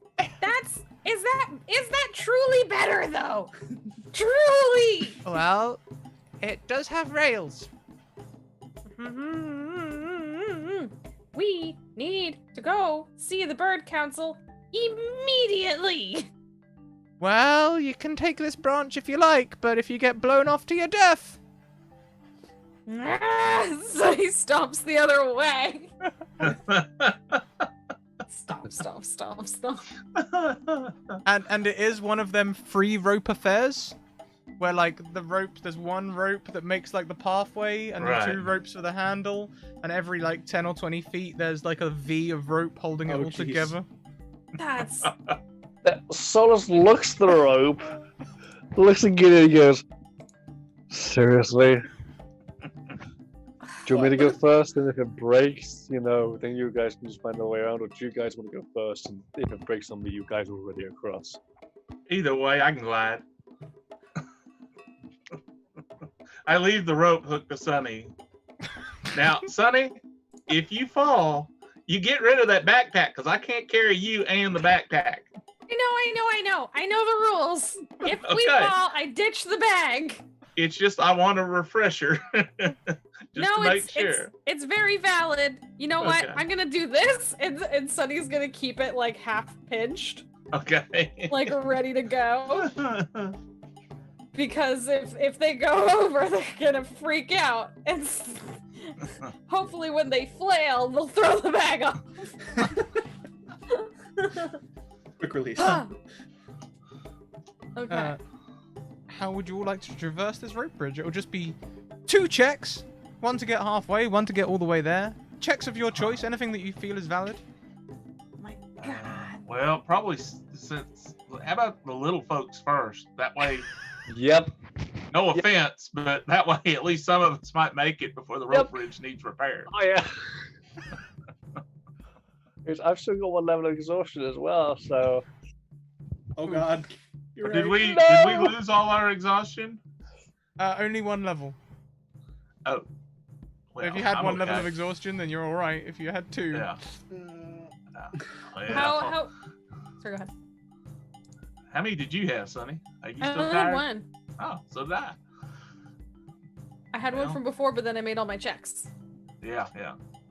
Well, let me and Sonny go first. I mean, we're heroes and all. We'll risk it to make sure it's safe for the rest of y'all. I'll go last because then it won't snap under me and leave you guys the other side. Yeah, and you should definitely, absolutely go super individually by yourself. Yeah. Cause you. Sunny, go. Yeah. Okay. Scrat, how far is this bridge? Like, how far is it from like? Oh Lord. It's sort of almost like, you know how like it's like, so 1 point's here and 1 point is like 200 feet here, but it looks like this. You know, when rope bridges sort of like swap and then it gets really steep towards the end, so it's almost like 300 feet of rope bridge. Who made this? Who thought this was a good idea? Ah, People who could fly, I'm pretty sure. Yeah. speciest! Yeah, typical. Doug. Head goers. This is one of the things that needs to change in this tree. Oh. It's kind of a blind spot, you know. Hey. Ah, I'm gonna go. You do have advantages and nat 20s. I know. I gotta. So rude. I guess I'm gonna use an advantaged athletics. Is that something you said we could use? Anything that you think is justified, you know? Athletics to cross a rope bridge seems to make sense. Okay, I'm gonna go first because Sunny's gonna try and do this quickly. Well, Red?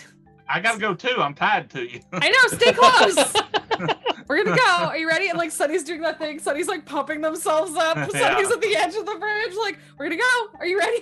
Are you ready? I'm ready. I'm ready We're when you gonna are. go. Don't worry. I won't let you fall. Go! Run. Oh! Hey! Okay, you need to keep up, Red. Well, Red got 22 acrobatics. Okay, so Dang!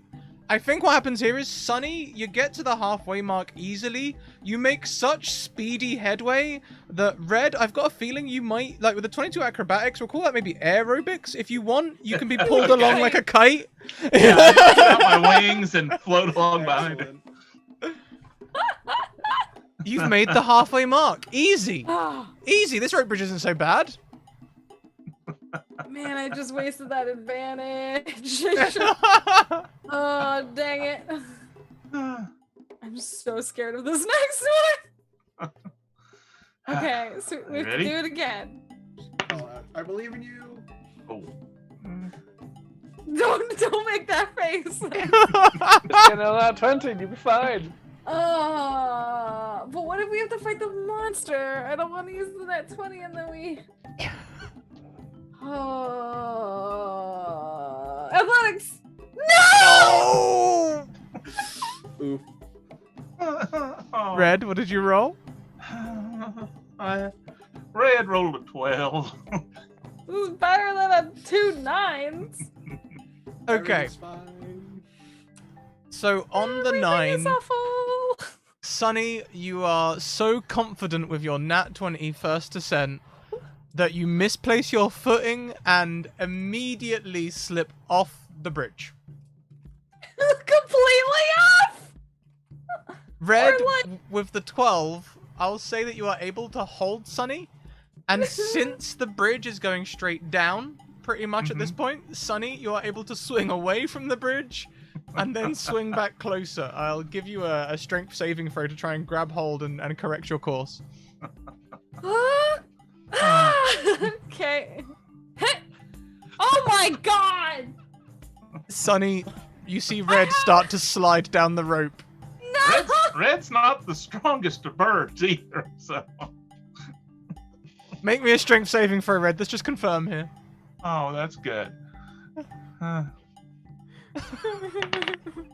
Well, 14?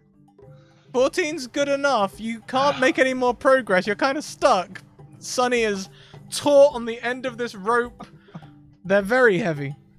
So did Gideon and Solace just shake their head and turn and walk away? What would you all like to do? Well, all I can do is hold on. You got that spell ready, Gideon? So here's the thing. I was just trying to make Sunny feel better. I don't have feather fall. oh my god. Oh. If I die haunting whoever made this bridge! Can we call for the help of other bird folk nearby? Yeah, you could totally do that. Give me a persuasion check. Absolutely. If you fail this, they're just gonna come over and laugh. Boom. 21. Okay, a 21. On a 21, as you begin calling for help, you see a dove walking by in Yay. armor with a large plumed helmet.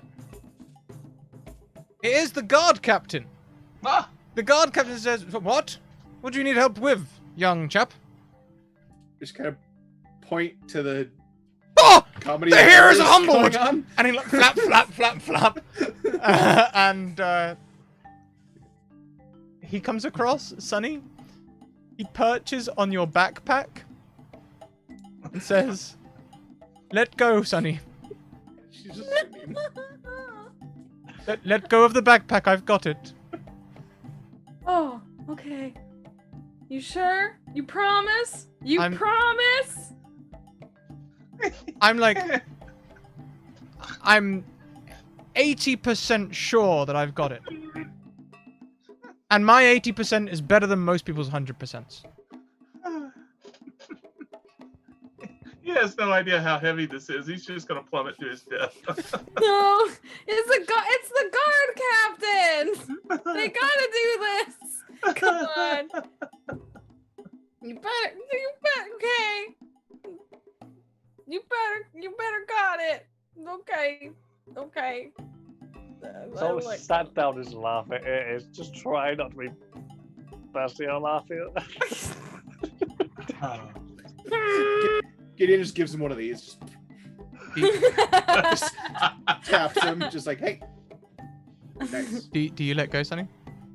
Yes.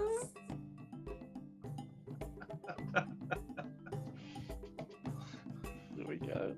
Why are you hiding your face, Scrat? Oh, yeah. Like, as you let go, like, he flaps for a second, the pack takes him down, and he flies back up with some effort. From here, Red, Sunny gets so much lighter. And you can suddenly easily carry Sunny up to the plateau. I do. And Come on, Sonny. the guard captain lands next to you, dropping the pack off, going, you probably shouldn't navigate those bridges with this pack on. You should have better bridges in this tree. Maybe, or ever thought of this? Put the council in a more accessible place to all its citizens. Did you ever consider that? But then all the citizens would be at the council all the time. Besides, why didn't you use one of the clips? Well, the what? He points to the rope, and there's like harnesses with clips to attach to the ropes. You know, you guys need a safety course in this tree.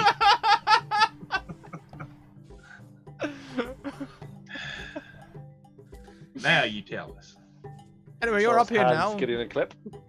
Yeah. Yeah, just This makes the ascent so much easier. Could you all please make me checks to try and ascend the bridge? I mean, so let's give it a clip. Shove them like I'm up next. I'm gonna go with acrobatics. Okay. Well, Yep. On an 8, you make your way about a quarter of the way along, slip and fall, but the harness catches you. You slide back maybe 5-10 feet to the last checkpoint, and then you can climb your way back up and carry on. Give me another check. great, excellent, Yep. fantastic. It's a very slow ascent as Gideon falls several times climbing this here tree. And they eventually get to the top. Gideon, there's a lot of falling here. How are you feeling when you get to the top? After the first drop. Oh, Uh-oh. maybe it might just be a short lag. This will be fun because I've got rid of studio mode, so you'll see me or rearrange the cameras. Definitely. Oh, you're back. You're back. Am I back? Okay, cool. The first fall definitely has me very Gideon. He finally climbs back up and just like takes a moment to steel himself. But after like the third or fourth or fifth fall, it's just kind of like, all right, let's do it again. Yeah. It's very like, this is the new normal now, I guess. I'll accept it. And then how about Solus? So takes a look at Gideon, sees how the clip's working, goes like, we can wait. 1, 2, 3, 4. Here goes. Here it is, 4 damn asses. Sorry? It's going to basically have 4 harnesses on him because he knows he's risking significantly more than Killian. He's like, I am not risking this. Okay. Sure. And probably athletics. Disadvantage because exhaustion. That one. So you get all these harnesses on, you clip in, you take your first step on the rope, and immediately fall off. But you are able to climb back up. This is going to take you probably about half an hour to do the first half. It takes like if we thought Gideon took a long time, Solus is looking for setting a new record. Give me a check for the second half. Maybe you get the hang of it. Not really. It takes a long time. You all are waiting, probably like after Sunny and Red arrive at the top. You all are waiting maybe an hour and a half, 2 hours until all 4 of you are at the top outside the Bird Council. The fire monster's already burning down the entire Humblewood by the time we get to the council. So basically, the other side and Cliff's just claps for a second, going, "Well, let me never do that again." See, that wasn't so bad. Don't worry, Solus. We only have to do that one more time. Oh, no, you don't have to do it on the way down. We've got a zip line for on the way down. Oh, there you go. See, nothing to worry about. Won't that be fun, Sonny? Sunny just puts their head off towards the side and it's just like, oh! I think that's what the biggest and latest women part, but then going off. Fuck's sake. The Bird Council is excited to see you.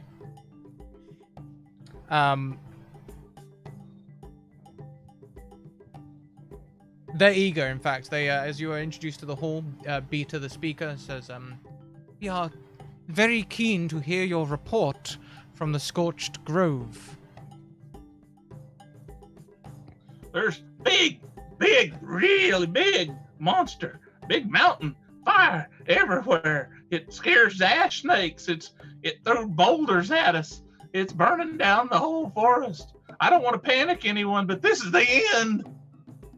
All of the council are like immediately like floof up, and they're all like talking like, and there's a cacophony of bird-sounding equivalents of rabble rabble. I lean over to Sunny and go, "I think I got their attention."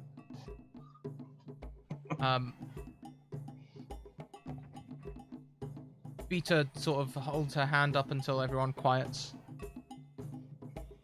"Many elementals have resided in and around the forest for centuries. But this one harbors a rage that we cannot understand. An old bird in the back of the room, a gallus.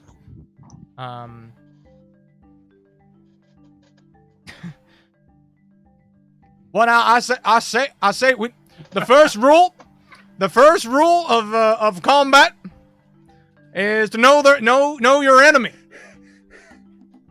So I propose that we go and know more about thine enemy. What do y'all say?" Uncle?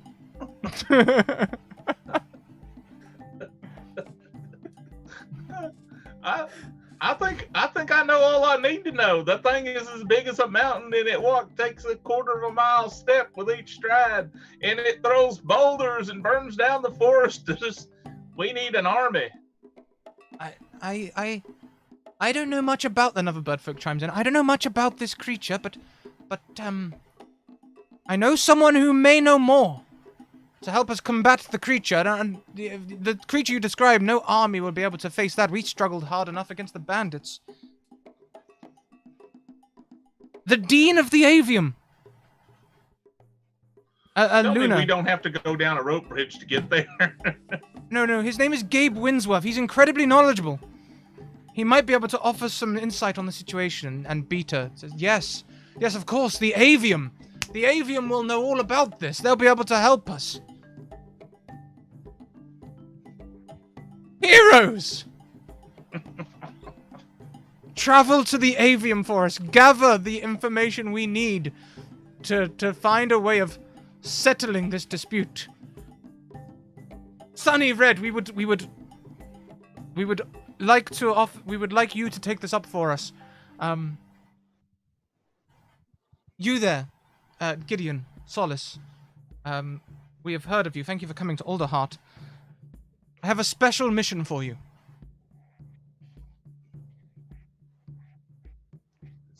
It's about bandits. I'd like to discuss it after this session, if that's okay.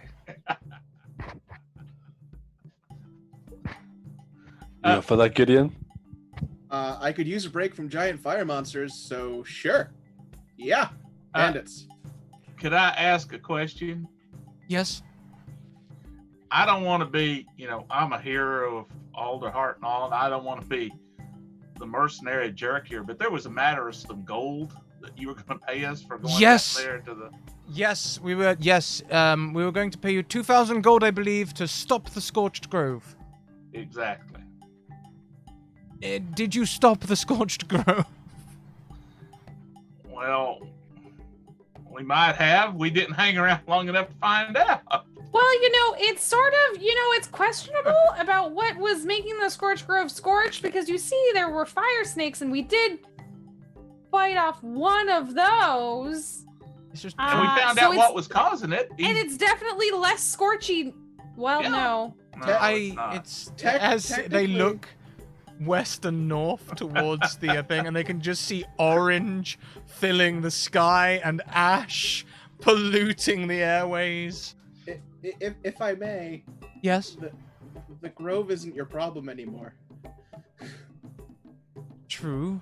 It's also not been solved. I'll tell you what, we will compromise. We are able to compromise here. We will give you each 1,000 gold pieces. That would help a lot. Thank you. And you can use this to requisition any equipment you need from the city.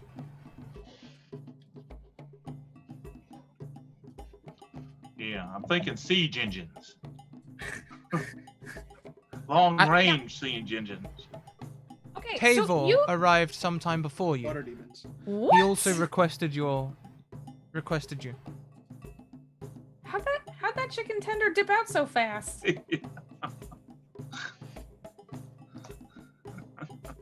They keep telling me that they're descendants from some ancient race of athletic lizards.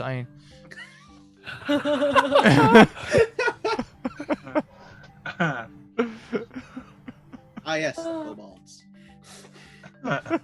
Interesting. Okay. So you want us to go speak to this dean person? Yes. And you think they'll have an answer about how to put this fire back in the mountain? Something like that? Yes. How to quell the fire. And how far away is the dean guy?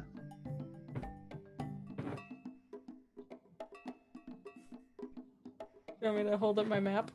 No, it's okay. Y'all ever think of putting... East of Alderheart, so away from the flames.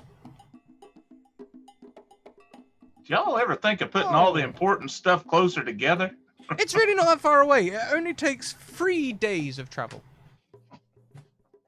Cool. Great. Can we have... Here are the things we need. A cart. Yeah. Number 1. Yeah.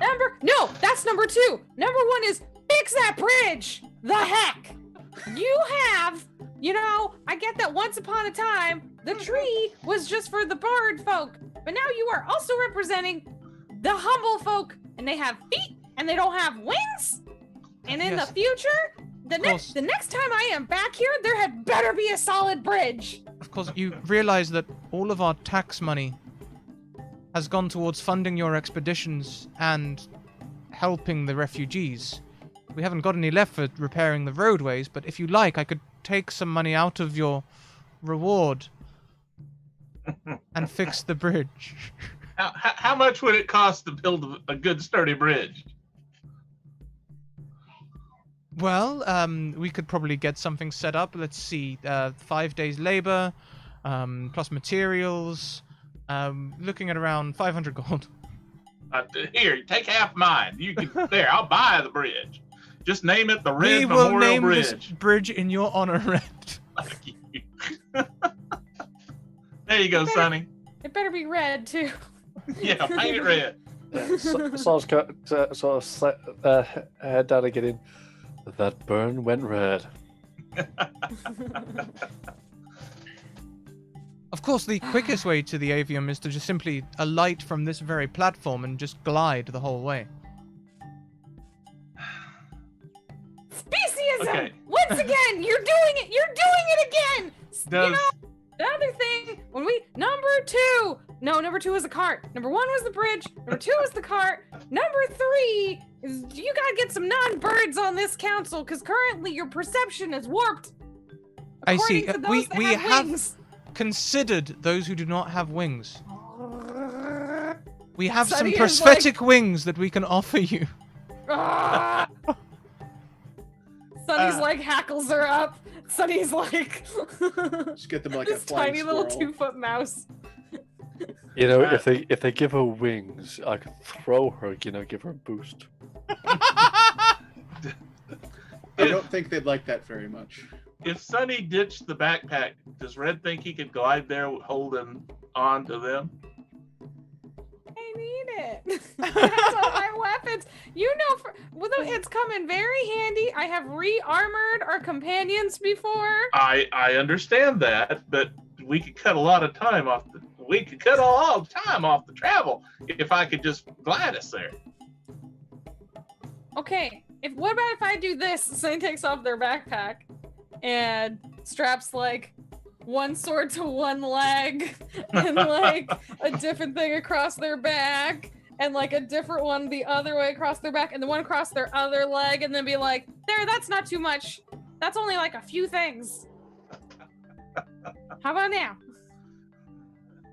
Do I think I can glide Sonny and Red?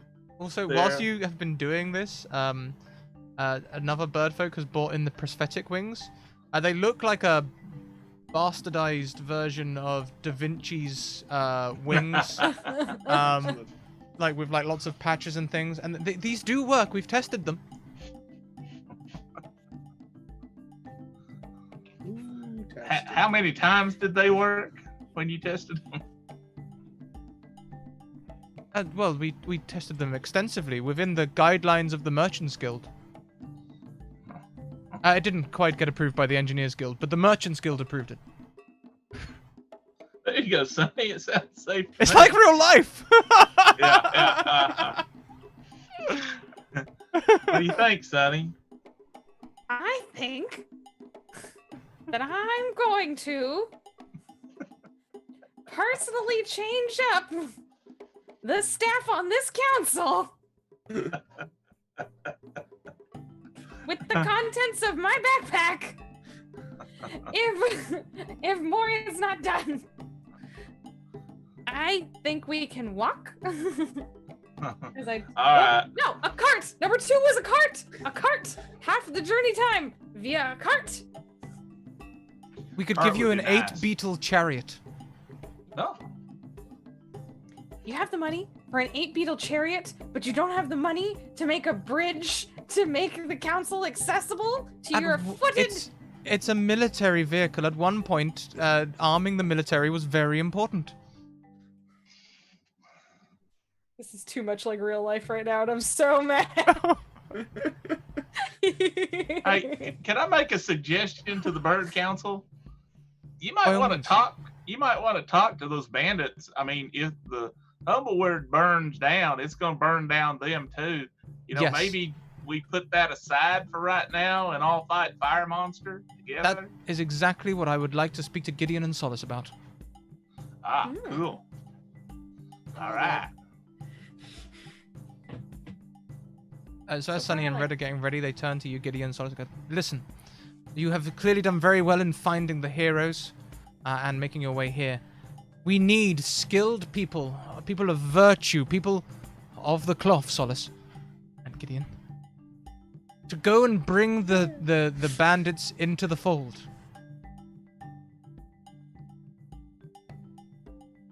Ready to make some friends? Always. Let us bring the light, guide the light, and then use the light to hopefully quench the fire. Unfortunately, the crest is to the west, towards the fire. It'll be a dangerous journey. Fortunately, we've just come into a short windfall of money, and I'm pleased to offer you 500 gold pieces. Amazing coincidence. So let's just sort of to the side. Does that offering Gideon a who? Offering what you want to do? The whole. Hope for high versions. Yeah, here we go.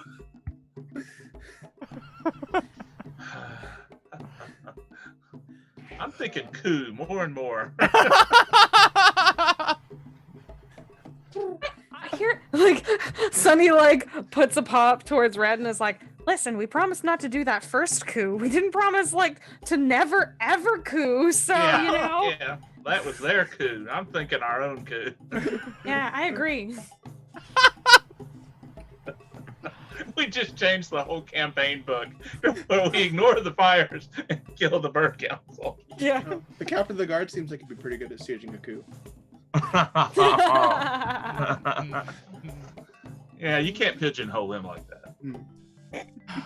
Oh, I thought we were rid of this. It was a little foul, but Yeah.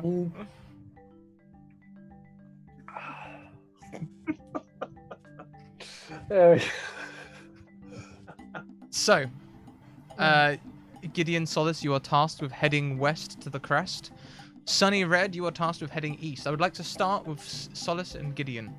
Your journey is long, and before you know it, you are in front of a large castle. There is a door with several, Sallyport-sized doors with different eye holes, and the Mapak-sized door hole opens. Some eyes pop out and goes, "Who goes there?"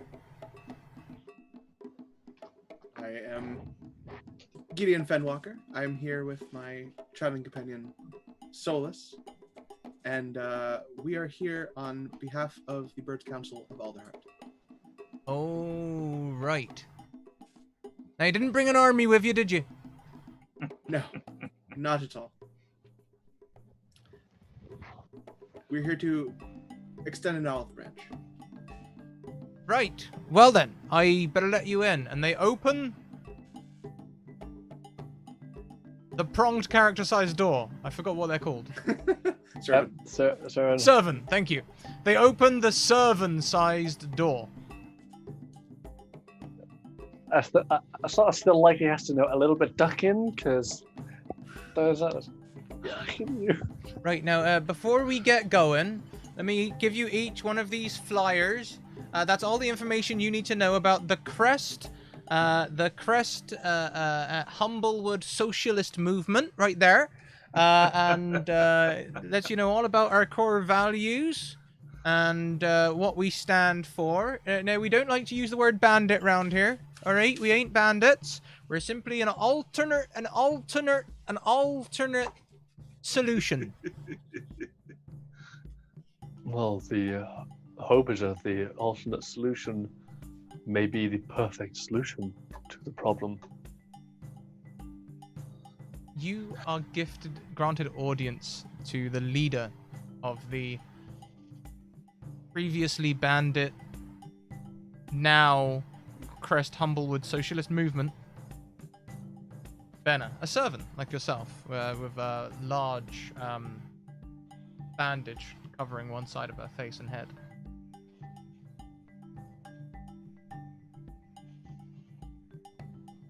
It's a pleasure to see you. It is a pleasure. You have come from Alderheart, I am told. We have. Tell me, how did Sunny and Red get on in their mission? Which mission was that? They found the Scorched Grove. We were there when... No, I don't mean any of that. I mean, in Alderheart specifically, they were to try and open channels of communication so that we could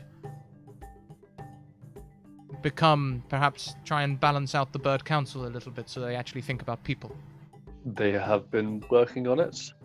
and they continue to work on it with the situation.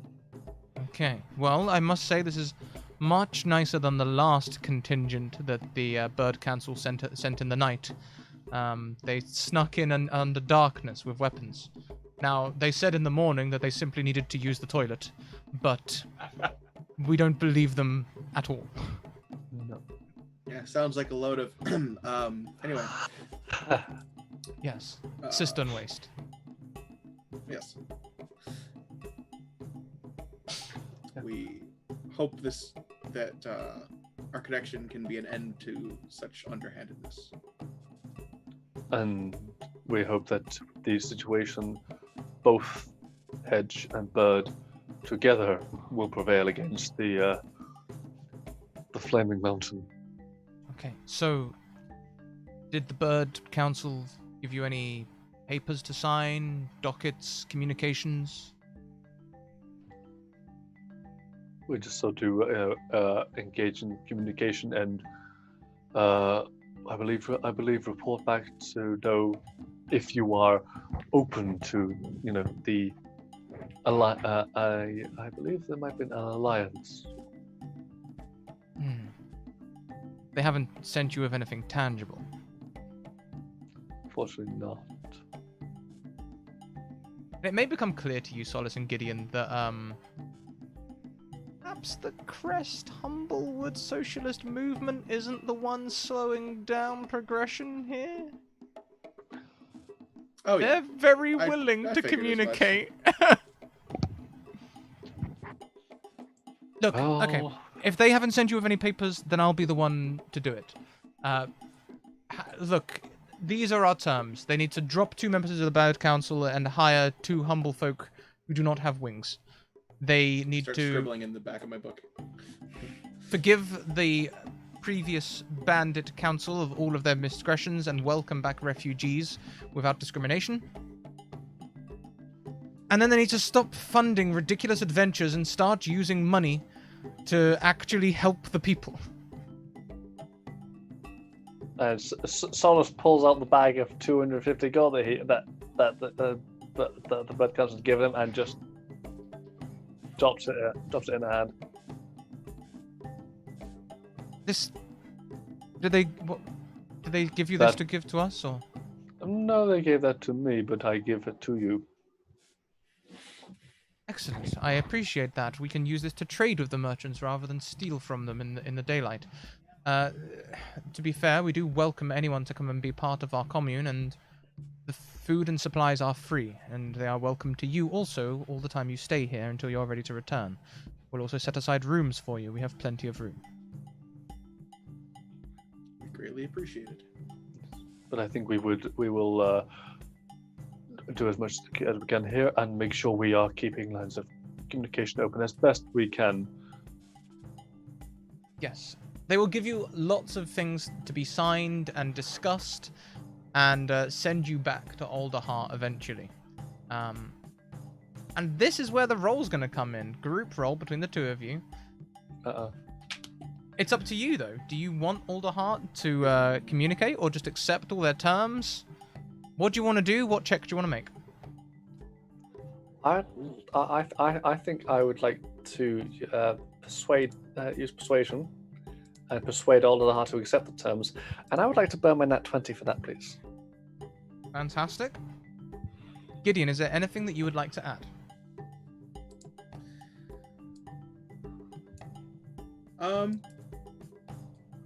I wouldn't have any extra to add in, but I definitely the desire to work together and support each other really resonates with Gideon. So I'd lend my efforts to that. Gideon, Solace? To convincing. Yes, yeah, no, I get it. Yeah. You each ascend to level 4. Sunny Red. You walk east towards the avium. You also... Wagon. Wagon, yes. The 8-beetle wagon trundles steadily towards the avium. As you are alighting and resting and all the rest of it, you can get a full rest in. You too have ascended to level 4. As the cart trundles, maybe 1 day walking from Alderheart, but much faster. It's about evening time. You see a tree downed across the road. Sitting on the tree is a burly mapak with matted fur, missing in patches. One eye missing, scars all over their face, and picking their teeth with a very familiar looking greatsword. That's my sword! And that is where we're going to wrap up this week's session of the Heroes of Humblewood. Listen, we all know I need all of my swords. Absolutely. Your first sword, in fact. My most important sword, because I'm a great weapon master. I can't do that without a great sword. We tried to convince you that a regular sword would be good enough. No. I'll only accept great ones. Tiny mouse, massive sword. Makes sense. Yep. Oh yeah. So, let's go around. Let's talk to everyone. Tell us who you are, where we can find you online, and what your favourite part of today's session was. We will go the opposite way around and start with Blind Temple. Hey, I'm Blind Temple. Blind Temple, or at Blind Temple on Twitter. I help with blind accessibility issues and inform. I'm a sight link whisperer, so if you don't know things about that, ask me questions and I can tell you. And my favorite part of it was the whoever the kind person was that gave me a free nat 20 so I could vorpal that snake's head off. I am forever in your debt. I can't remember exactly who it was, but I'm sure I could find out. Fantastic, thank you. And like I said earlier, you can find Blind Temple on Saturday. We will be running a game of we'll be running a full day of sessions for new DMs, but in the middle we'll be taking an hour's interval to talk about blind accessibility issues and other topics around TTRPGs and blind folk. Next around we have Bakura Zarefa, Philip.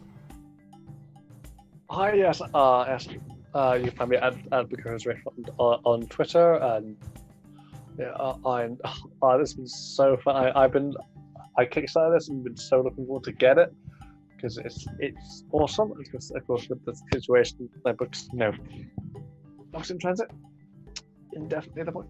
So I'm like, but yeah, it's so good. And for me, as soon as I saw, I knew I had to play this servant race. Because my personal spirit animal is a stag, so it was like that's what I'm playing. I think most people, because I'm making big. I'm going go big, go home. Yeah. And favorite part of today's session. I mean, how do I choose? I mean, the bridge was amazing. Imagine the tiny mouse doing the whole F you to the back. Just no. Back. But also, I mean, getting to just do it at the shard as well, and my first pally, so first divine smite as well. Oh, it was all so good. Everyone's so amazing. So how I can pick a moment ever on this channel is just how. As a quick aside, we'll pan back to the bridge quickly. You see another Jabin climbing the rope. This one looks like they do it daily. It's kind of reading a book in one hand, walking along with one hand on the thing. Also not clipped in. Stumbles and falls. Drops off the rope bridge. Falls 30 feet and then begins to slow as they've fallen into a large safety net. Again, they need to mention these things.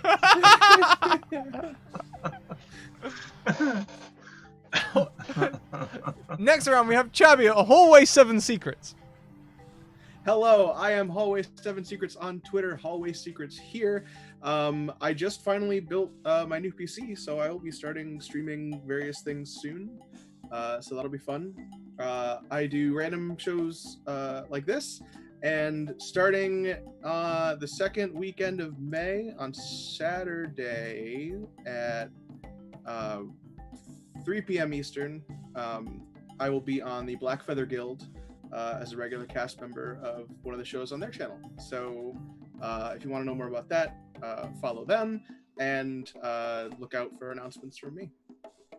I think my favorite part of this session is a two-way tie between Gideon running into the rescue and immediately just getting mollywomped into the floor, and the absolutely glorious smiting charge from Solus. Yeah, yeah. Yeah. Not very often you see a smite antler attack. Beautiful.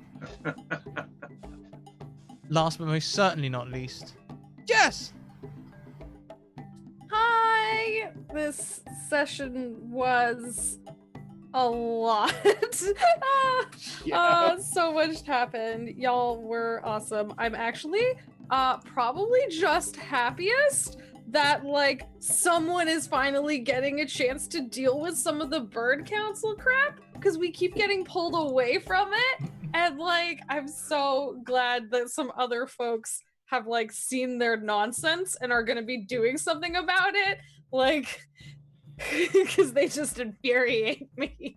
So Yeah, I don't think it's an accident they keep sending us away. yeah, I know, right? We keep trying to deal with them and they're like, oh, but no, you can't, we can't do that right now. Yeah. How dare you.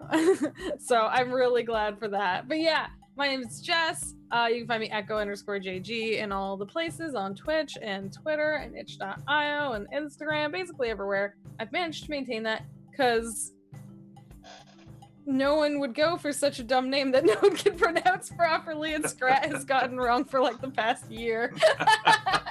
I swear though, that's just my own specific coding, because my middle names are GJ in order. Yeah. So I'm like, go GJ, Yeah, but thank you all so much. This is such a great game, and it's always a good time. So thank you all so much. Feel free to join me over on my channel where we do all sorts of video games and TTRPGs. Tomorrow we're getting back into Fiasco with our Fiasco Fridays. And on Saturday we're actually hosting a really cool troupe of burlesque performers out of Toronto who are going to be playing D&D. They actually do a Dungeons and Dragons burlesque show. For obvious reasons, it's currently canceled and they can't do it. So instead, they're going to come play actual Dungeons and Dragons. And so you can come hang out with these people. I know for a fact they're going to be dressing up all nerdy and fun. And I'm just really excited to host them. Yeah, it's going to be a lot of fun tomorrow. So excited. I love it. Oh, sorry, Saturday for that one. Saturday for that one. I'll try and tune. Oh, I've got Academy Day. What time are you streaming? That one's from 1 to 5 EST. Tricky. Damn it. It's okay. I have to catch up. Damn it. Okay. Scheduling's the worst thing. I know. Making my camera in sync there. So everyone, that brings us to the end of today's session. Thank you very much, guest players. You were an absolute delight. We can return to Sunny and Red next week as they move into the next chapter in the book, Part 4, Mysteries of the Avium. Until then, keep on evoking emotions, everyone, and we'll see you later on. Bye.